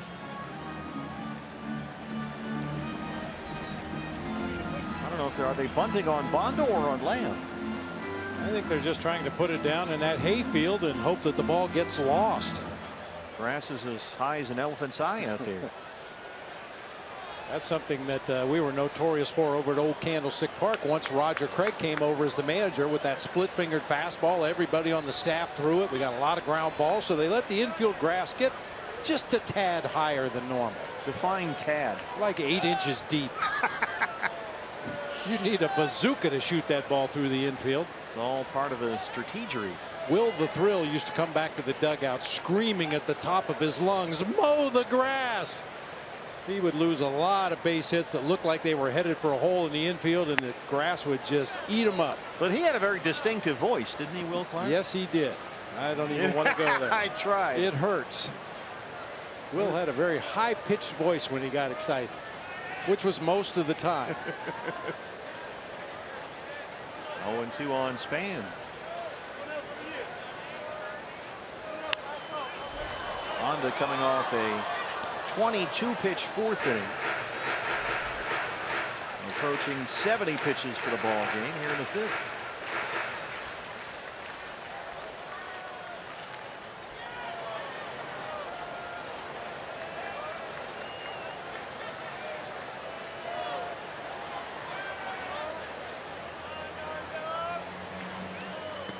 Seemed, Bob, like a fairly impressive 4th inning for Bonda, considering he was really struggling throwing strikes. He was in a bases loaded mess. He had walked in a run, but he didn't panic. He got Hernandez and he got Jones.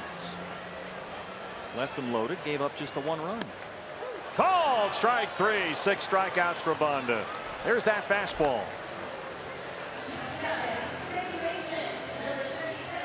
Now, sometimes you can tell a lot more about a pitcher when he's pitching in those high leverage situations, those high stress situations with guys on base, than when he mows them down 1, 2, 3. And Anthony Bonda really showed his stuff in that 4th inning. Well, you saw that pitch that he just threw to Denard Span, an accomplished leadoff hitter in the major leagues. That's exactly what Mike Hazen was talking about with Anthony Bonda. He's not afraid out there. He will challenge these big league hitters. He'll throw strikes and he'll come right after guys like he just did there. They like the way he competes. Tomlinson laid down a beautiful bunt up the first base line his last time up. Bonda behind 2-0 here.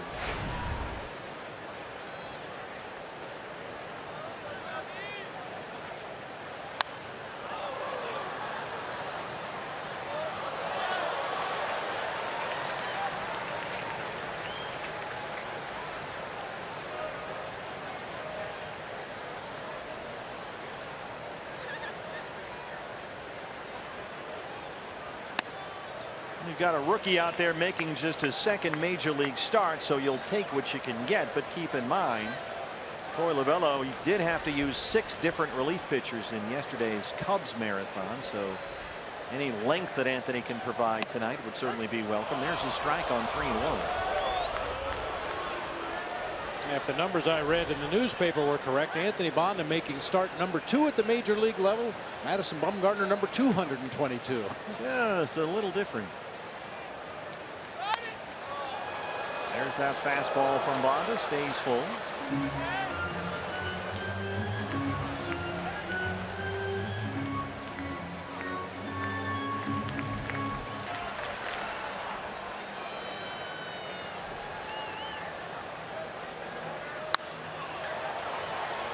Anthony's got a birthday coming up. He'll turn 24 years old on Thursday, actually, next week.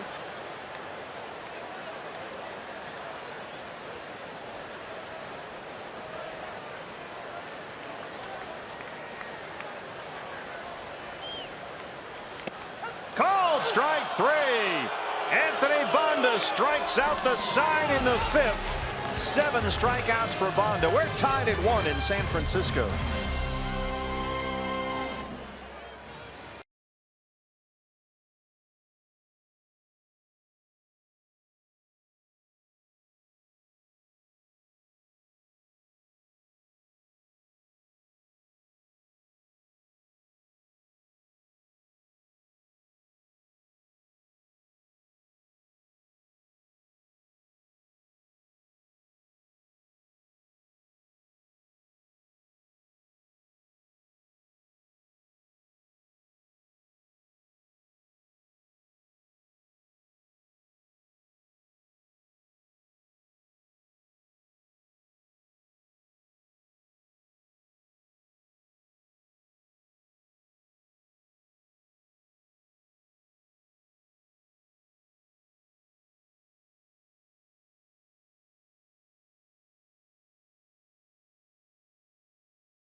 For the last 5 Giants he's faced, he struck out 7 in the ball game. We're tied 1-1 as we start the 6th inning.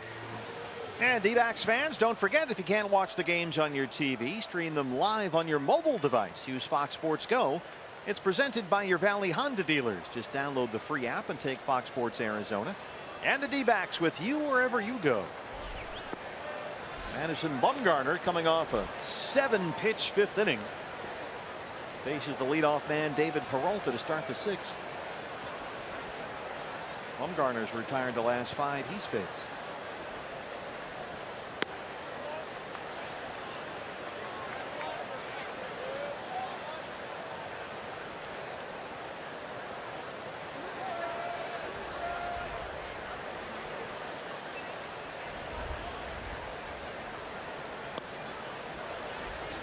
Well, you got to be impressed with Anthony Bonda here. He had a very shaky few moments there in that 4th, but he has righted the ship quickly and is for the most part matching Madison Bumgarner here. Got to throw a few more pitches than Mad Bum, but Bonda so far 4 walks, 7 strikeouts. 3-1 on Peralta. David yanks that one fair down the right field line. And the freight train is on the tracks. He'll stop at second. A leadoff double is 21st. Well, that's why the right fielder in this ballpark plays so far over toward right center field, even deep in that corner, Bob. As you mentioned, it's only 309 in there. Yeah, that's a sure double, so you might as well protect against the triple possible inside the park home run. David rips this ball down into the right field corner. You could see how far over in the gap Hunter Pence was. Still able to get over there in time, get to the ball, and two much shorter throws for Pence to the cutoff man and the cutoff man to the base. Chris Iannetta 0 for 2.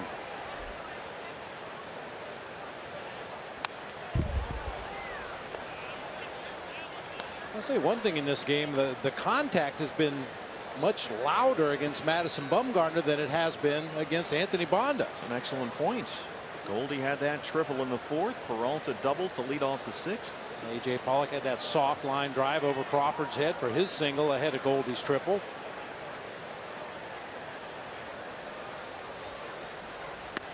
But the Diamondbacks to this point still with only 4 hits. Banda's given up 2 base hits. And one was a bunt single. The other one almost took his head off. That's been it.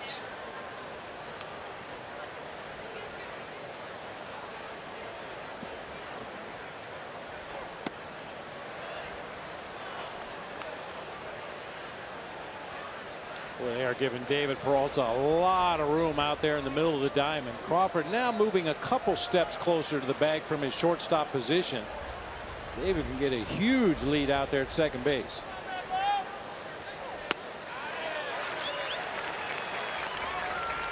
Iannetta wasn't convinced that was a strike. Scott Berry thought so, and it's 2-2.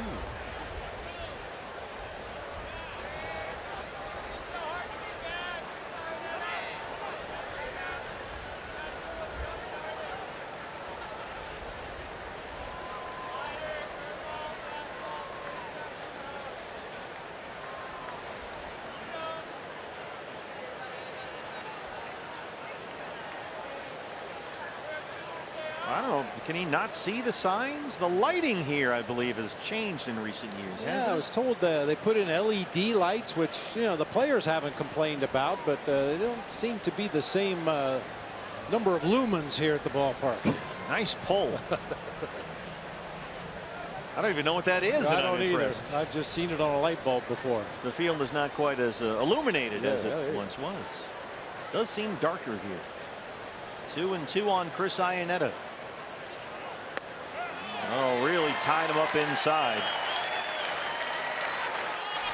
5 strikeouts for Bumgarner, 1 down in the 6th. Hey fans, the D-backs home run tonight means a free Jumbo Jack tomorrow at participating Jack in the Box locations with the purchase of a large drink. You don't want to leave that leadoff double out there. Peralta at second, 1 out for Pollock, who singled and scored his last time up. AJ already now with 8 hits on the road trip.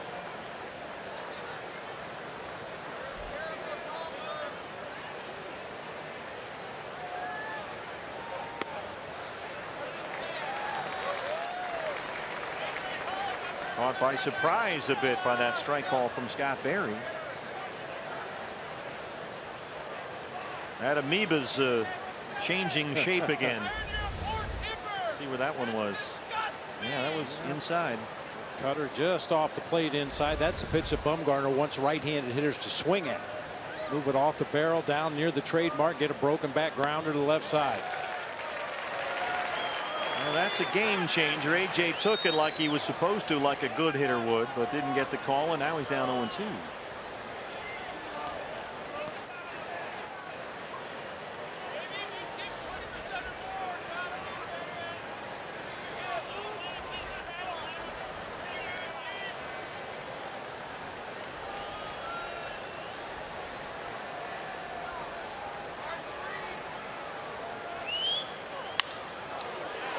Ryder Jones at third. Nice play there by the rookie. Very smooth. 2 outs. Here comes Goldie. Been a good day so far. 2 for 2. A single in the 2nd. And then in the fourth, it's our Chaz Roberts air conditioning and plumbing cool play of the game. That's why they call it Triples Alley. Scored AJ all the way from first. Third triple this year for Goldie. Peralta at second, now 2 outs. It's going to have to be Goldie one more time, get that run home. You know, the Giants have advanced scouts too. I'm surprised they're even pitching to him right here. They have to know the damage he did at Wrigley Field yesterday. They've already seen the damage he's done here in a couple of at-bats in this ball game. Got a base open down there at first. They're probably pitching very carefully. This could be the trust that Bruce Bochy has in his veteran left-hander to not make mistakes in this situation.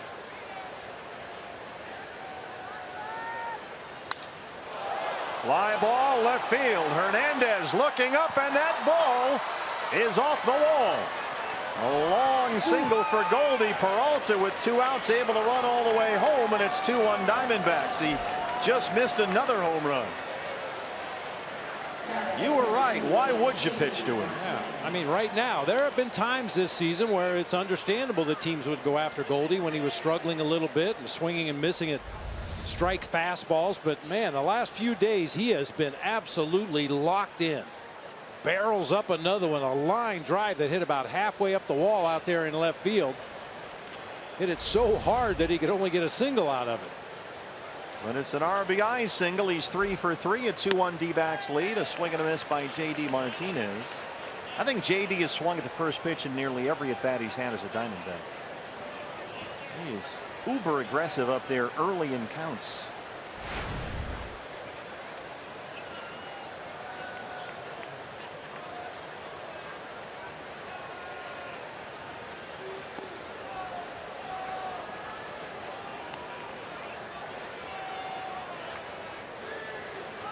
Martinez has struck out, grounded out, 0 for 2.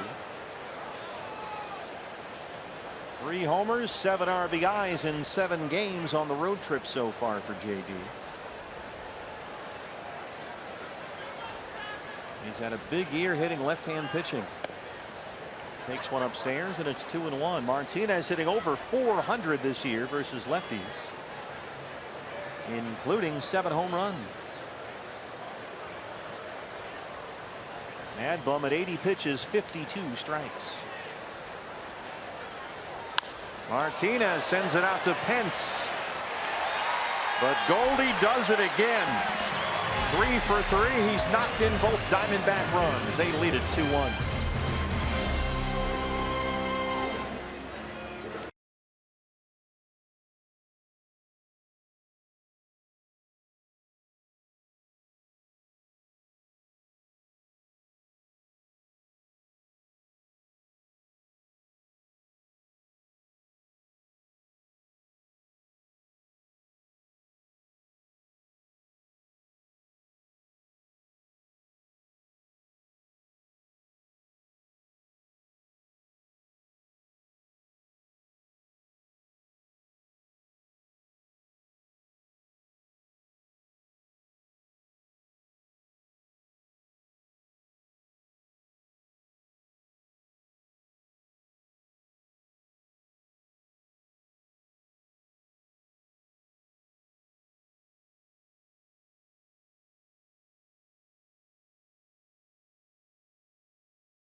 Leading the Giants 2-1, set for the home half of the 6th inning. What's next is brought to you by CenturyLink.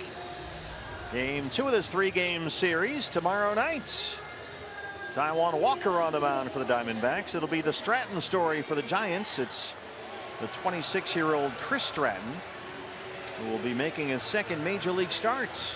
He had to fill in for Johnny Cueto not too long ago. That was July 6th at Detroit. Cueto came down with an inner ear infection, and Stratton got 20 minutes notice. Get out there, you're starting. Go get him. Brandon Belt. Stratton in that game. Let's see, gave up 5 runs, 6 hits. He walked 5 and 6 2/3. Apparently part of Johnny Cueto's rehab is to consume massive calories, because I saw him running around the warning track today. He is rounded into shape very nicely. I've been on that program myself for a while. It works out pretty well. Man. Yeah, he's had some problems now. He's got some forearm tightness, Johnny Cueto. So he apparently won't be opting out of his contract like he can do after this year. Anthony Banda's retired 5 in a row. He struck out 4 the last 5 he's faced, 7 in the ball game. But behind on Brandon Belt, 2-1. Belt 0 for 2 so far. D-backs have the shift on. 3 infielders on the right-hand side, and Belt is hit in the head.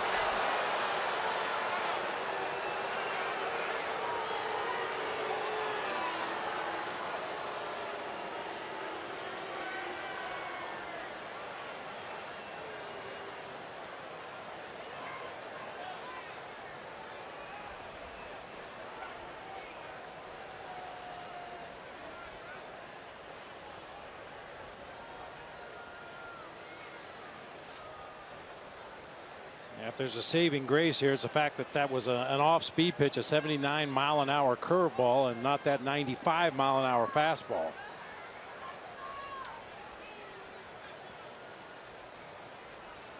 And you saw Anthony Banda's reaction.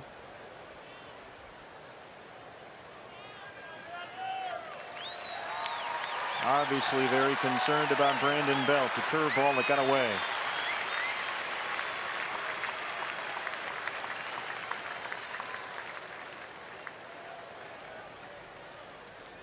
And I mentioned this in the past, when you get hit in the helmet, the noise is overwhelming. I mean, you can imagine sticking your head in a bucket and have somebody hit it with a baseball bat while your head's inside it. That's the sensation you have when that ball hits that helmet, especially close to the ear. It's just a very loud, overwhelming noise.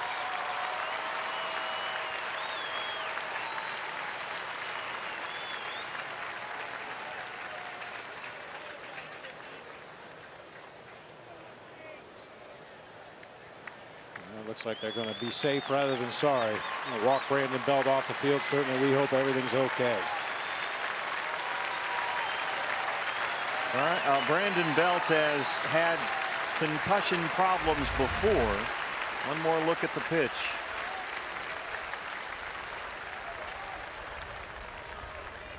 You can see Anthony Banda very upset out there on the mound. You get a closer look this time.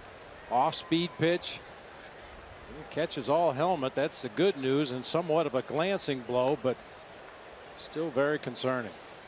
2015 and 2016, Brandon Belt has dealt with concussion problems, concussion symptoms, so it's a very serious issue for Brandon Belt.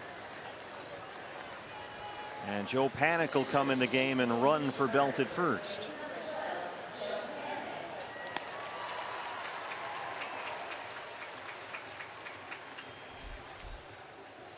In fact, you go back even further than that.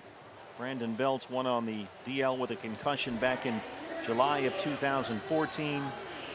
Concussion symptoms in September of 2015, again September 2016. So they'll actually, I'm sure, pay extra special attention to Brandon Belt after getting hit in the head by that curveball. Mike Butcher out to the mound now. Make sure Bonda's able to refocus here as Buster Posey comes up.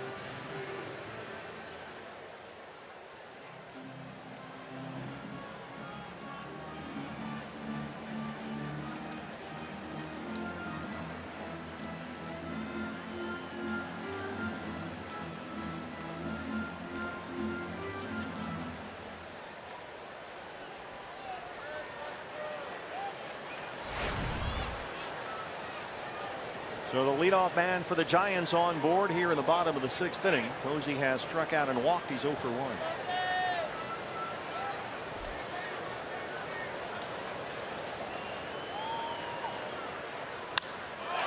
This is driven deep to center field. A.J. Pollock. Panik heads up, tags for second. Boom. And he's out of there.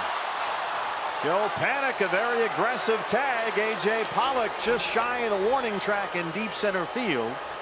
Got it back in there quickly enough to get Panik at second. How about that? Deep fly ball to center field. A little concerned that it might have been over AJ's head initially, and then Panik gets a little greedy. AJ puts one right on the money. Brandon Drury with a good quick slap tag gets it down in front of that left foot. Nice play. So base is empty. 2 outs for Hunter Pence, who was walked and singled.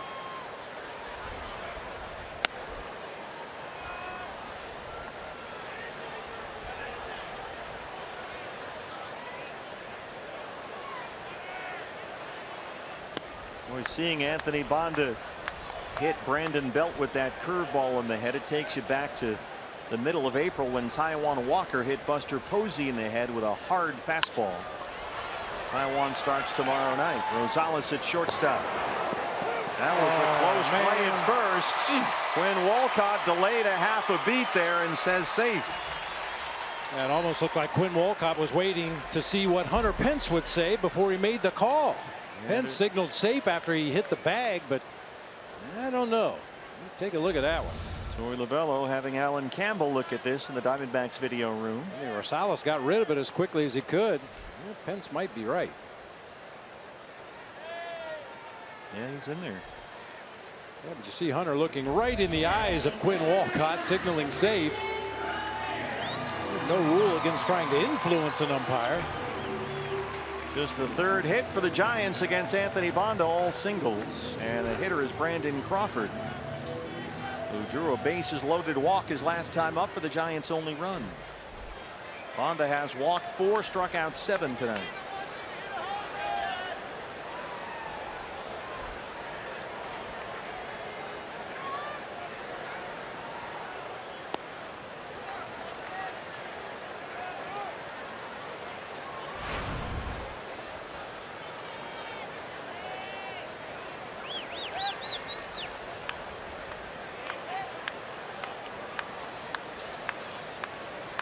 Bullpen will get busy for the Diamondbacks. Jorge De La Rosa, the left-hander, warming up down there.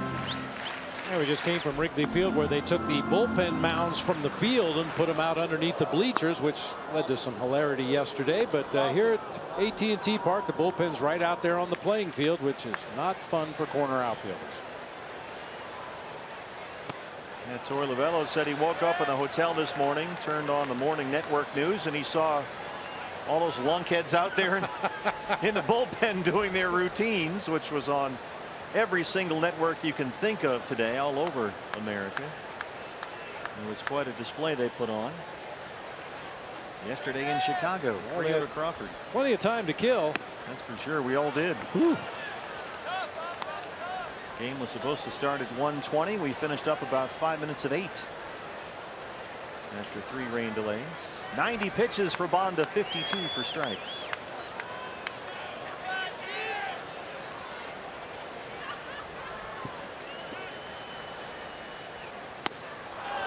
There's that fastball. Aggressive swing by Crawford, 3-2.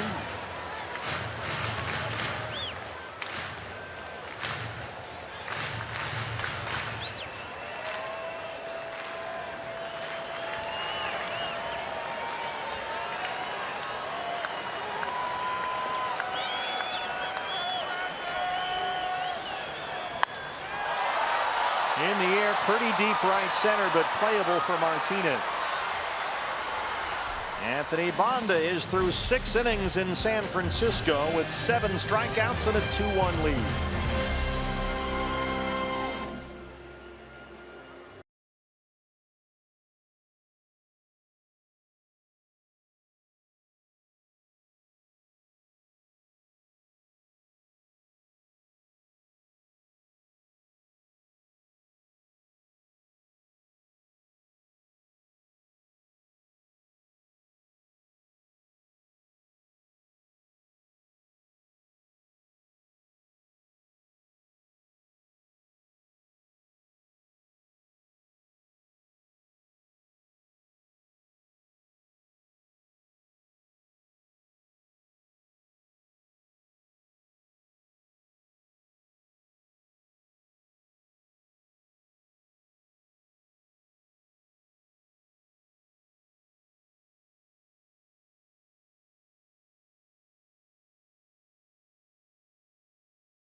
Torey Lovullo shaking Anthony Banda's hand out there. So solid effort tonight by the young man, 23-year-old. And Adam Rosales now set to lead off this inning. Adam, talked to him earlier. Of course, he came over from the Oakland A's. He said there was still some equipment the A's sent over here to AT&T Park, just some bats and some baseball equipment. He still hasn't stayed in the hotel, guys. He stayed at home, of course, in Chicago, Park Ridge nearby. And then here, you know, his wife and 2 kids, his son and his daughter, are here. So he has yet to stay in the team hotel at this point, but that's a good thing for Adam. It's got to be the most convenient trade in baseball history. Yeah, anytime you can avoid staying at a hotel and staying comfortable environment with friends and family, that's outstanding. Rosales 0 for 2 so far, leads off the 7th against Bumgarner. Defensive changes for the Giants with Brandon Belt out. Ryder Jones moves across the infield from 3rd to 1st. Kelby Tomlinson moves from 2nd to 3rd. And Joe Paddock, who came in to run for Belt, takes over at second base. 0-2 on Rosales. So it's Tomlinson at 3rd, Crawford at short. And Paddock at 2nd and Jones at 1st. Rosales trying to convince Scott Barry that pitch hit him. Diamondback dugout is all over the plate umpire right here. But take a look. That is reviewable. Torey knows he's got 30 seconds to make up his mind.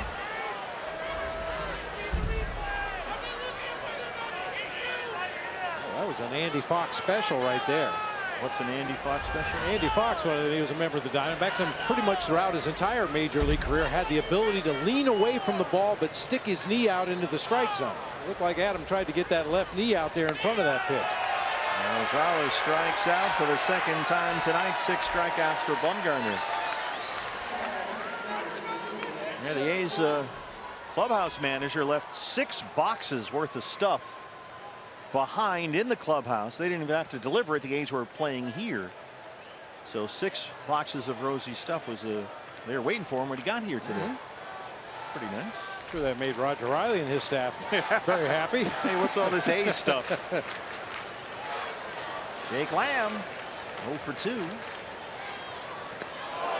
And Lamb takes one.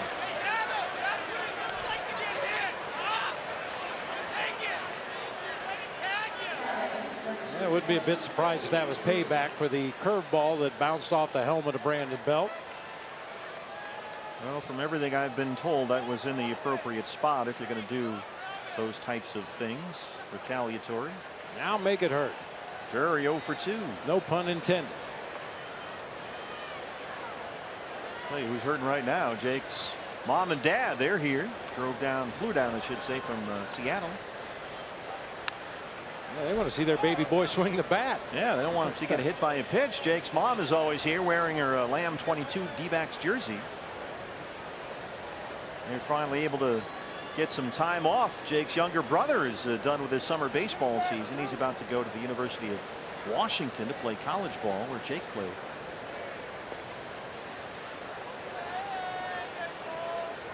So now that he's out of the house, they can come see their oldest son play some ball.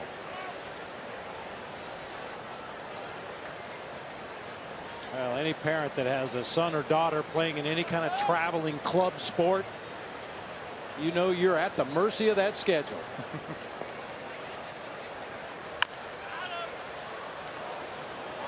Yeah, Jake is very proud that his younger brother, I think it's Dylan, went and became a Husky because a lot of the family, at least half, are Washington State Cougars, and that's a whole big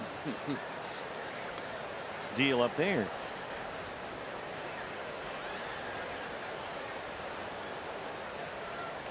So yeah, he's going to go to school about 15 minutes away from his house instead of over at on the Palouse across the other side of the state.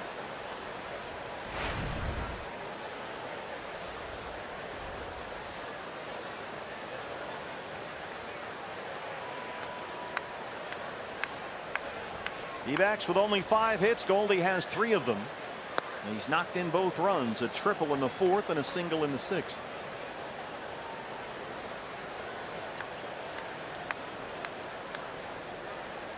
D-backs could, as we mentioned earlier, really use Drury's bat to heat up here. He's hitting .204 in his last 30 games. And that long home run in the first inning yesterday in Chicago. And he looks at strike 3 here. And there's another guy barking at Scott Barry behind the plate. This has been going on most of the night. But that's the most demonstrative we've seen a guy from either side. Oh, my. Come on, man. Ah, the human element. I have no retort. Descalso will hit for Bonda. Daniel 237 and 6 homers, 4 for 19 as a pinch hitter this year. So Anthony finishes up 6 innings of 1-run ball. That one buzzes the tower a bit. Bonda gave up 1 run, only 3 hits. He walked 4 and struck out 7. 92 pitches, 54 for strikes.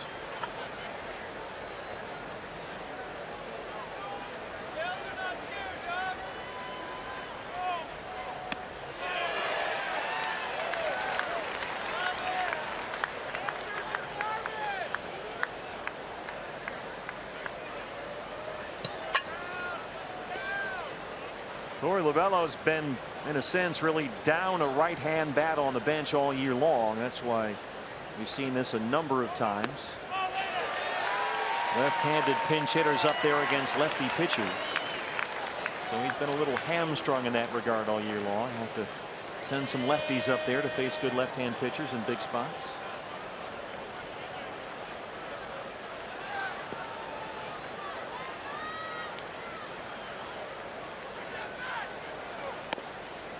Two and two. Daniels hitting about 180 this year against lefties. 1 home run.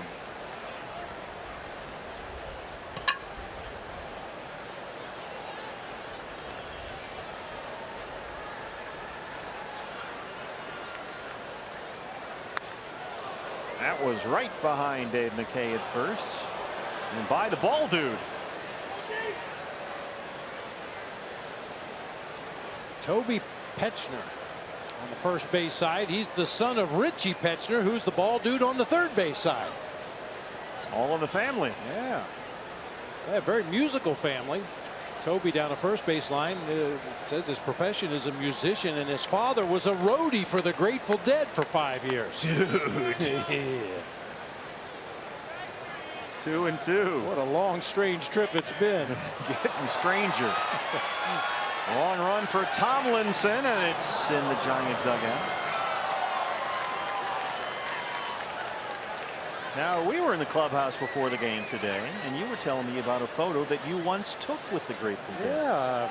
Jerry Garcia and Bob Weir and Vince Welnick, 3 members of the Grateful Dead, came out to sing the anthem on opening day one year, and I had my Grateful Dead t-shirt on underneath my batting practice jersey and asked if they would pose for a picture, and I whipped off my jersey and had my Grateful Dead shirt on. They are all wearing Giants gear. It's a great shot. I guess you were lucky to have you just coincidentally wearing that shirt. Yeah. You know, didn't plan it or anything. Full count on Descalso, 3 and 2.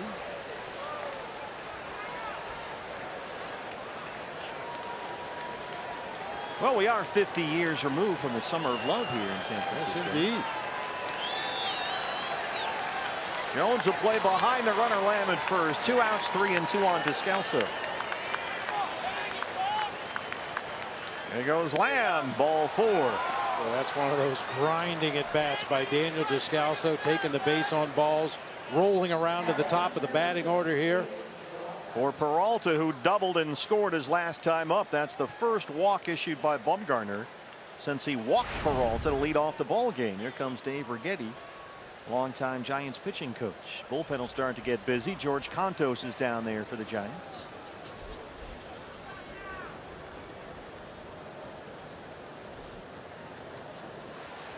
Mad Bum right on the cusp of 100 pitches here with 2 outs in the 7th. Hey fans, now is the best time to become a D-back season ticket holder. Enjoy exclusive benefits, flexible payment options, and a plan that's just right for you. Plus, if you buy now and guarantee postseason priority, Buy or renew now online at dbacks.com/advantage.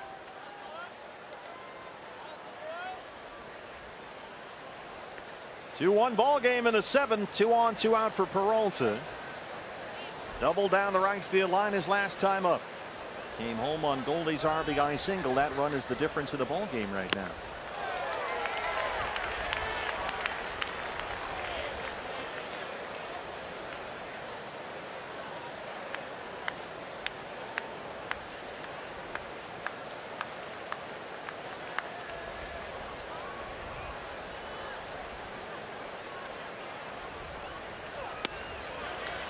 Peralta's the most rested guy on the team. He had the day off yesterday at Wrigley Field, so he missed that whole marathon.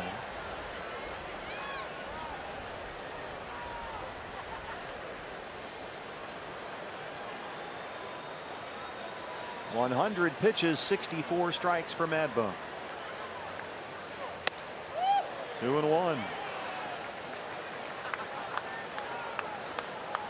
Pitcher's spot is due up third in the bottom of this inning.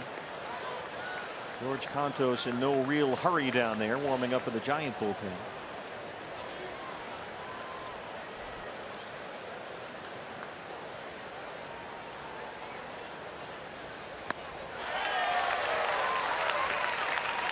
You can see David shaking his head as he was swinging the bat that time. He realized too late that was that cut fastball, like a little baby slider moving off that outside corner away from his bat.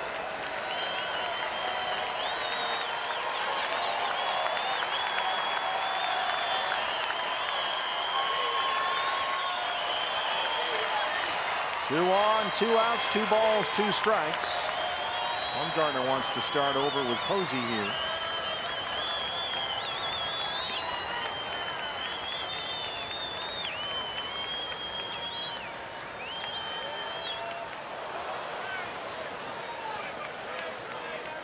He's now gone full 3-2 on the last 2 D-backs hitters. Chris Iannetta in the 2-hole is on deck. He would be next. You know, partner, I say all the time there's no such thing as a bad block, but look how much room is underneath Buster Posey's glove as he comes up on that breaking ball. That could have very easily skidded through between the legs all the way to the backstop. Here it is on 3-2. In the air to center for Span. We stretch in San Francisco. Diamondbacks lead the Giants 2-1.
D-backs and Giants, and the Diamondbacks hold a 2-1 lead right now.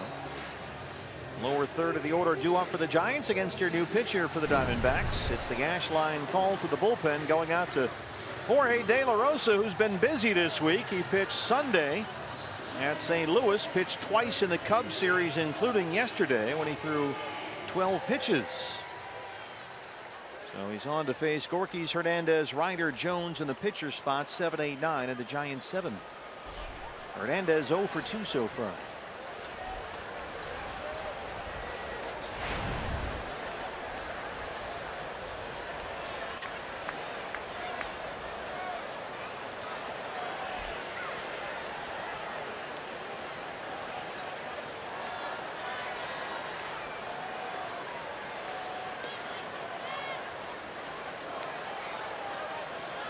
Rockies have come back at home against the Phillies. Colorado leads Philadelphia 4-3. They're in the 9th inning. Dodgers 6-0 winners at the Mets. Yu Darvish 7 scoreless in his Dodger debut. Gave up only 3 hits and had 10 strikeouts.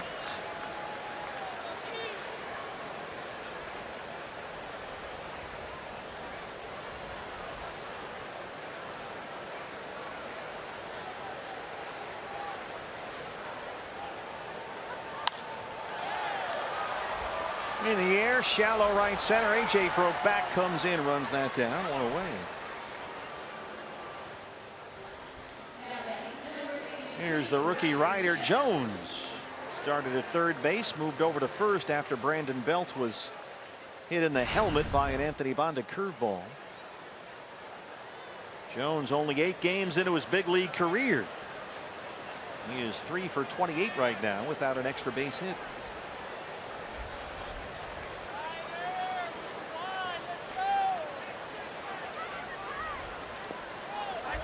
Giants have decided apparently that with the way this season has gone, get some youngsters some big league time up there, let them see some big league pitching.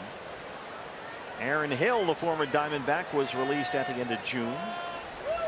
Connor Gillespie was just designated for assignment yesterday. So they've moved some infielders around. Their Korean signee Jae-Kyun Wong was sent back to AAA. And so here's Ryder Jones getting some at-bats, a second-round pick by the Giants 4 years ago out of high school in Boone, North Carolina. He was going to end up in the Bay Area one way or the other. He was committed to go to Stanford before he signed with the San Francisco Giants. It's tough to turn down that second-round money. He was having a pretty solid season at AAA Sacramento this year, hitting .312 in the Coast League with 13 homers. Up with the Giants for the second time this year. 1 ball and 2 strikes. And that slicing foul and out of play.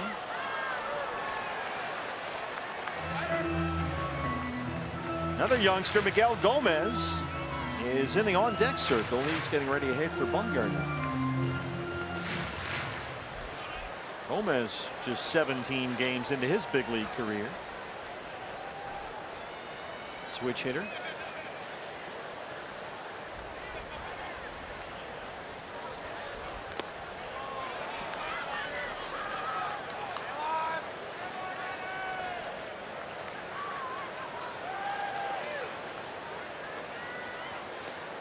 Five hits for the Diamondbacks, only 3 for the Giants. Each team has left 5.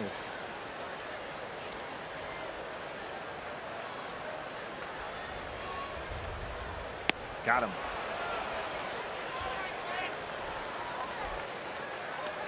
Hey fans, the day after every D-backs win, get 50% off all pizzas at regular menu price using promo code DBACKS50 at papajohns.com. So here is Miguel Gomez, the rookie, hitting .240, 17 games on his big league resume. 6 for 25, a pair of doubles so far, called up from AA Richmond about a month ago. This guy's moved up quickly, spent all of last year in A-ball in the Giants minor league system. Started out in the Sadley League in Augusta, then was at San Jose in the Cal League. Now he's straight up here from Double-A. He's listed as an infielder, third base, first base, and the Giants media guy, but he's also done some catching at the minor league level too. He's got a catcher's body, if you don't mind my saying. 5'10", 185. There's another catcher.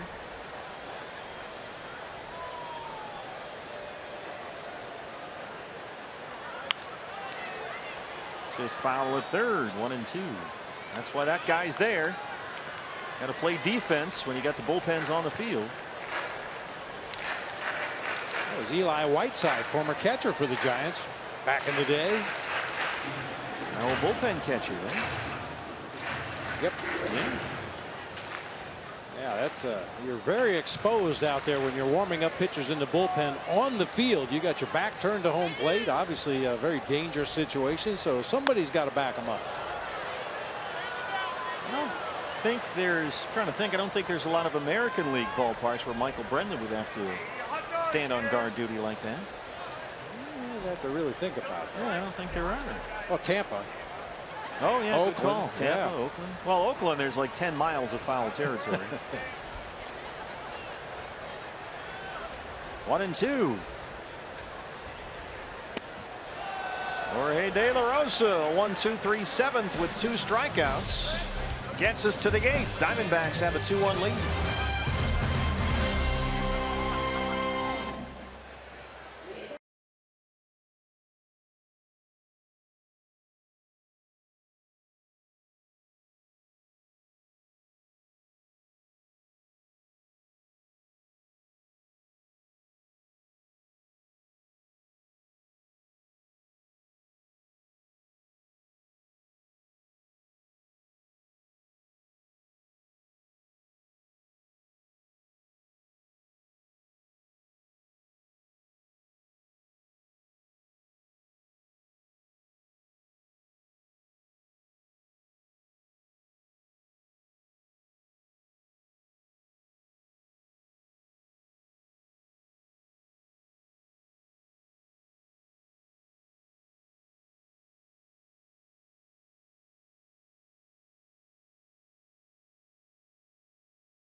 Diamondbacks have a 2-1 lead. Fans secure your seats now for big games you won't want to miss this month. It's quite a month for the Diamondbacks. D-backs will host the Dodgers at Chase Field twice in August, the 8th through the 10th, the 29th through the 31st. The Cubs are coming back. Weekend set August 11th through the 13th. And the Houston Astros August 14 and 15. Get your tickets at dbacks.com. Got a lot of Diamondbacks fans and employees with us today. In fact, the D-backs President's Council, a select group of members from the executive management team, a rotating committee. A lot of employees are here with us. A lot of our colleagues. Casey Wilcox, Kyle Payne, and Benton is here. Steve Rodak is here. Kelly Rasmussen, Leslie Farrell, everybody. Marshall Jennings. Who's minding the store? It's a good question. Everybody who was employee of the month from the last year on the trip. Here's Hunter Strickland on to work the top of the 8th inning. Chris Iannetta batting second tonight, 0 for 3 so far. It's good to have everybody with us. Feel right at home now. The President's Council here. Derek Hall was here. Josh Rowich. Saw Gonzo and Willie Bloomquist and Dan Herron are also here. Better be on our best behavior. Yeah, sit up straight. Iannetta has hit into a double play and struck out twice.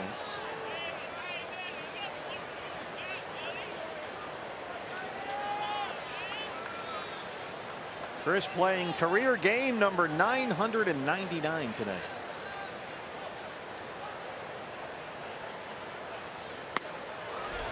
Two and two. This is his 30th game here at AT&T Park. Played with the Rockies, of course, for a long time. He's a .350 career hitter in this ballpark with 5 homers.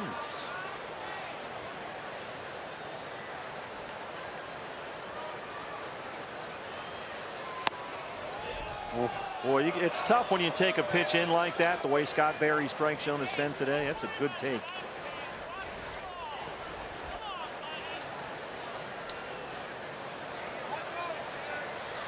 A lot of pitches off the plate inside have been called strikes.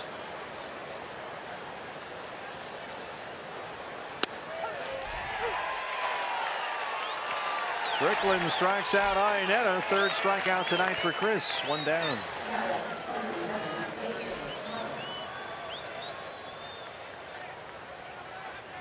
Here's AJ Pollock singled and scored in the 4th inning. 1 for 3.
Two balls and 1 strike. That game at Colorado has gone final. Rockies beat the Phillies 4-3.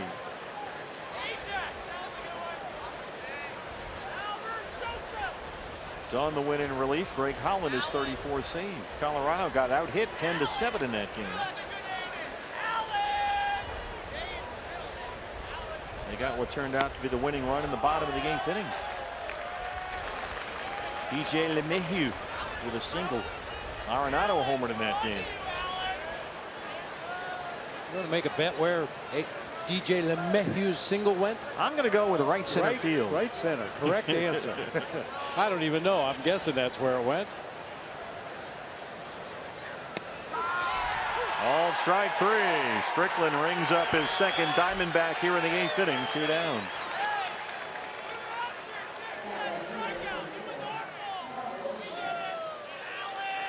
Well, they've had no answers for Goldie. Yesterday at Wrigley Field, 3 home runs, 6 RBIs. Tonight, 2 singles, a triple. He's knocked in a run. He's knocked in 2, pardon me. RBI triple in the 4th, RBI single in the 6th. And that base hit in the 6th inning came with 2 outs, and it's been the difference in the game so far. And it came with a base open. And they pitched to Goldie, and he made him pay again. Hit it high off the wall in left field. Just missed another home run by about 3 feet.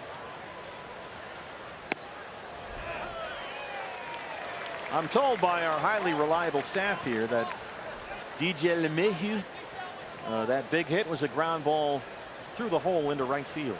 How about that? Shocking.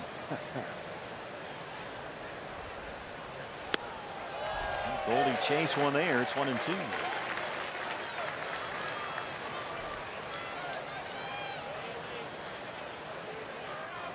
I wonder if any team would ever consider putting an opposite field shift on. I don't know why you wouldn't, considering his spray charts and such. Goldie trying to dunk one in front of Pence, but Pence runs it down. And Strickland works a 1-2-3 8th inning. It's still 2-1 Diamondbacks.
D-backs have a 2-1 lead over the Giants. Fans, don't forget, tomorrow it's the Dodgers. Ugh. Cody Bellinger and the Dodgers. Battle it out with Yoenis Cespedes and those New York Mets. It's the Dodgers and the Mets starting Saturday at noon on FS1. New pitcher for the Diamondbacks. It's the returnee. Acquired at the trade deadline for the Angels, David Hernandez, his 40th appearance of the year. Denard Span will lead it off. Yeah, David ranks among D-backs relief leaders in several different categories. First in holds, third in appearances, third in strikeouts, sixth in wins, and sixth in innings pitched out of the bullpen for the D-backs. Not this year. That'd really be something. He threw only 6 pitches in the ball game in Chicago yesterday.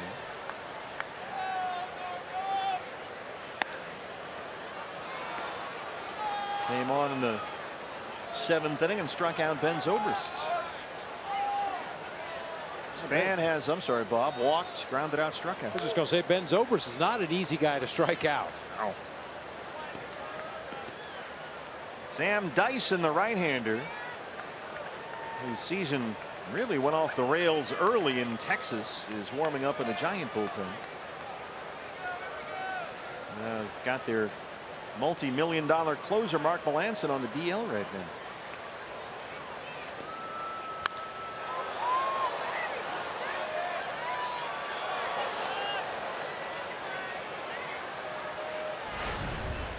So Span's up there, just 4 for his last 28 at the plate, 274 on the year.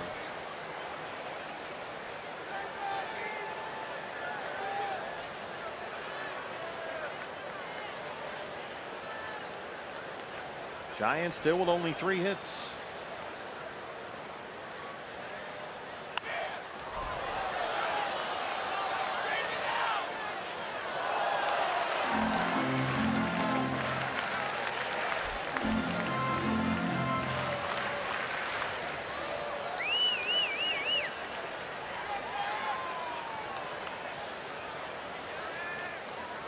D-backs need this win to stay a half game ahead of Colorado for that first NL wild card spot.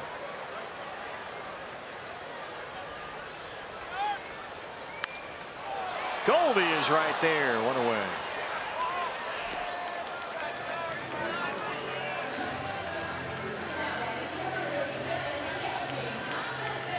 Kelby Tomlinson and a bunt single in the 4th inning to lead it off against Anthony Banda. Scored the Giants' only run later in that inning when Brandon Crawford drew a bases loaded walk. One thing about bunting in this ballpark, there is hardly any dirt in fair territory down either line. I mean, you see the dirt area down both lines, and normally the foul line is right in the middle of the dirt. Yeah, what, can they do that? Apparently so. A little bit of a home field advantage. Now that's the outfield. You can see there's almost no foul ground out there once you get past the bullpens, but on the infield, you're right, the white line is almost on the grass. Yeah, I mean, if that ball rolls down the third baseline and gets to the edge of that grass, it's going to tumble off the grass onto the dirt and immediately go into foul territory. Normally that foul line is right in the middle of that dirt, in right there on the third base side of the field or the first base side of the field. There's no rule that says it has to be in the middle of the dirt. It's just kind of routine. Martinez and right. Everybody does some creative groundskeeping from ballpark to ballpark. Yeah, it used to be, you know, kind of a thing when you went to a new ballpark. One of the first things you did as a visiting team was roll balls down the first and third baseline to see whether they would stay fair or are they going to roll foul, so you would know whether to play a ball or not during the course of a ball game. Joe Panik came on to pinch run for Brandon Belt when Belt was hit in the head by an Anthony Banda curveball. Panik 264, 6 homers, his first at bat today.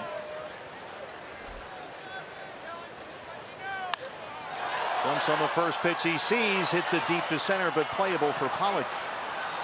Very good 1, 2, 3, 8th inning from David Hernandez. We hit the ninth in San Francisco.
Hit the Giants here 5-3. They lead it 2-1. Anthony Banda, just his second major league start, filling in for Robbie Ray tonight. And Banda, with the exception of that 4th inning when he walked in the Giants' only run, was very effective here tonight. 4 walks, 7 strikeouts. He gave Torey Lovullo 6 innings of work. Goldie's had another big night. 2 singles, a triple. He's knocked in both Diamondback runs. So it's 2-1 as we start the 9th inning. And on from the Giant bullpen, the right-hander Sam Dyson, who's filling in as the closer while Mark Melancon is on the DL. Dyson's season went off the rails almost immediately in Texas, where last year he had 38 saves and was outstanding. This year he was 1-6 with an ERA near 11 before the Rangers finally gave up and shipped him off to San Francisco for a player to be named. That was back in June. J.D. Martinez leads it off. Opposing batters in the American League hit .392 against Dyson this year. But he's been better here. 18 hits in just over 20 innings of work with 17 strikeouts. This guy was one of the best closers in the American League last season. Just suddenly lost it. Pitched pretty well in the World Baseball Classic this spring and just wasn't the same guy. Ahead of J.D. Martinez 0-2. Sinker, cutter, changeup combination. He has a curveball he rarely uses. Can move that fastball both directions. An occasional 4-seamer up in the zone.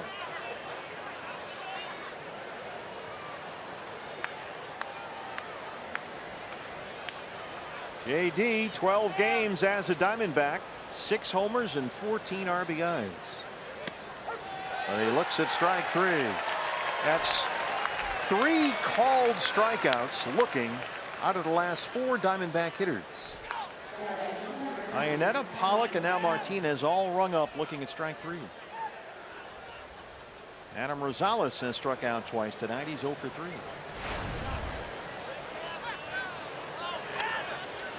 Diamondbacks' last hit was Goldie's 2-out RBI single in the 6th.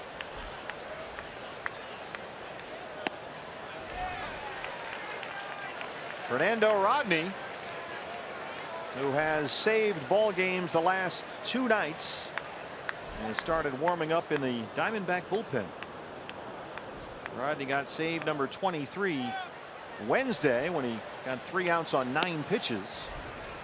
He worked a whole lot harder yesterday at Wrigley Field.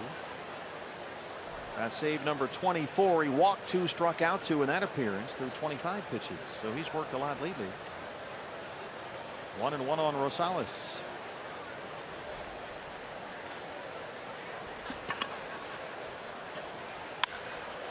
Base hit. One out single. Adam Rosales looking for some insurance for Rodney. And the hitter is Jake Lamb.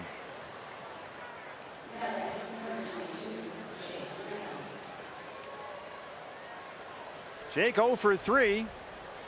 2 strikeouts against Madison Bumgarner. But now in there against the right-handed Dyson.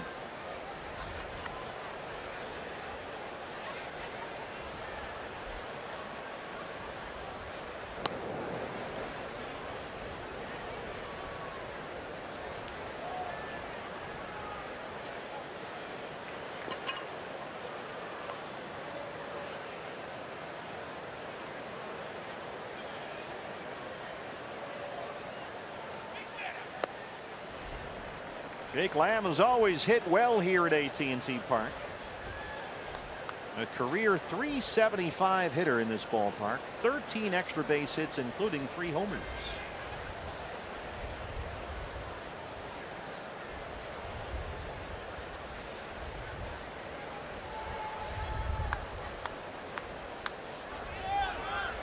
Rosales takes off the throw from Posey. Oh boy, what a throw. Hard to find a better throw than the one Buster Posey just made there.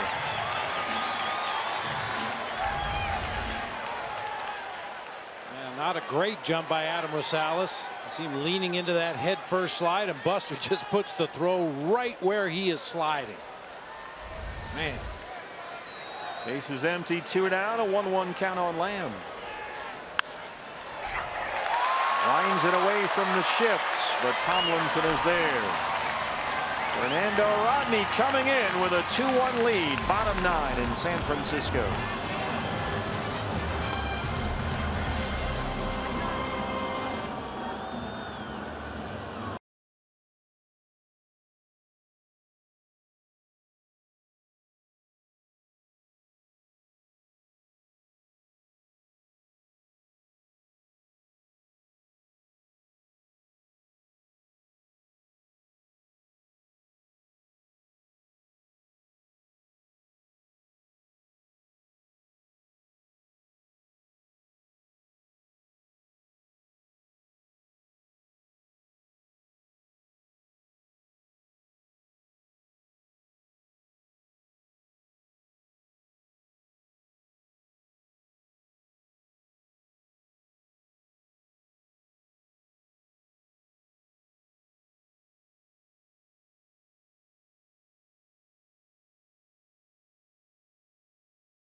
Here in San Francisco, Diamondbacks take a 2-1 lead into the home half of the 9th inning. And on to close this one out, he has saved the last 2 ball games. Fernando Rodney, who is 3rd in the National League with those 24 saves. A 6-game scoreless streak right now. He got save number 23 Wednesday at Chicago when he got 3 outs on 9 pitches, but he had to work a little harder yesterday at Wrigley Field. 25 pitch 9th inning, so now he's on for the 3rd game in a row. Well, he said he likes regular work. I'm not sure if this is quite what he had in mind, but getting a chance to save his 3rd game in 3 days. Giants only 2-61 this year, trailing after 8 innings. But they've got the heart of the order due up. Posey, Pence, Crawford 4, 5, and 6. Buster Posey has struck out, walked, flied out. He's 0 for 2. So here we go. Rodney with a 2-1 lead in the 9th. Rockies have already won. They beat the Phillies. Dodgers won. They beat the Mets in New York behind Darvish, who struck out 10 and 7 scoreless.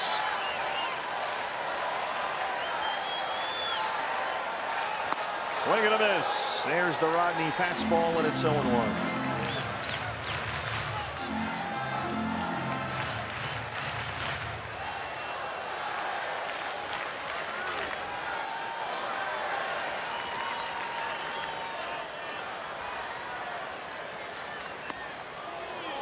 Drop that one in there nicely. No balls and 2 strikes.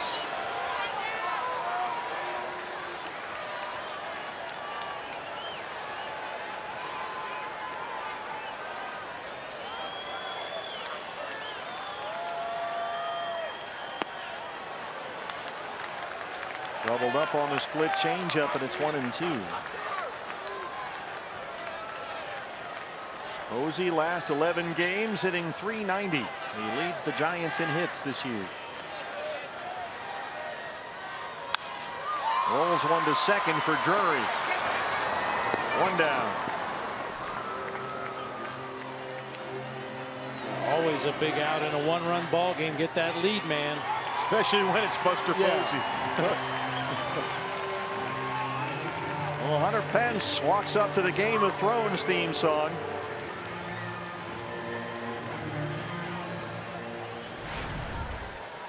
Valor Morgulis.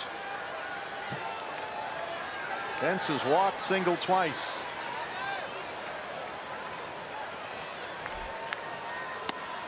I will occasionally break into old Valerian.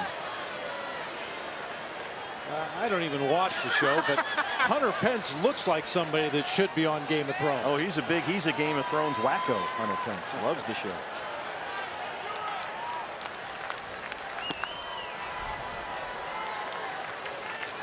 Well, he's now hit safely in 6 straight games. He's homered twice during that streak. But Pence has not hit a home run at AT&T Park this year. 8 home runs, all on the road. Tap to shortstop. Rosales charges. Nice scoop by Goldie, and they got him 2 down.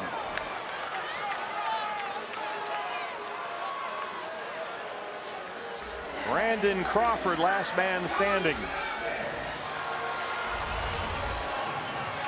Rosales charging hard on that high hopper to the left side. Looked like he just didn't have a good grip on that ball. Fortunately, Goldie able to pick it on a short hop over there at first for the out. Crawford drew a bases loaded walk against Anthony Banda in the 4th. He's 0 for 2. Just .228 on the year.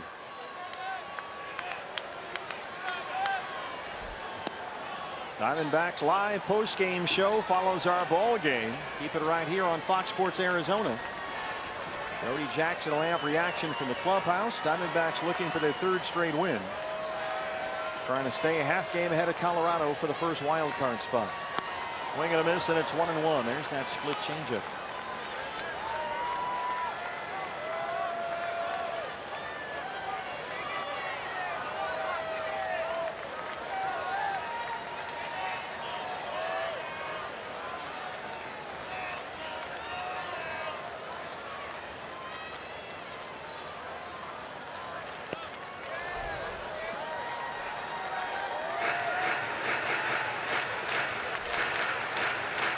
D-backs would improve to 5-3 against the Giants this year and move 17 games over 500. Our first visit back here since the middle of April. Taijuan Walker starts tomorrow. Patrick Corbin on Sunday. There's a strike, and it's 2-2.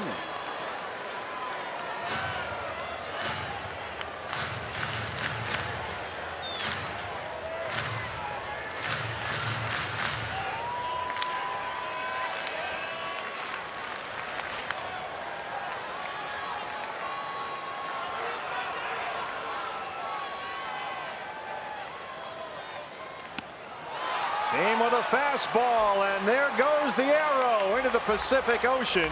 Fernando Rodney gets a save for the 3rd consecutive ball game.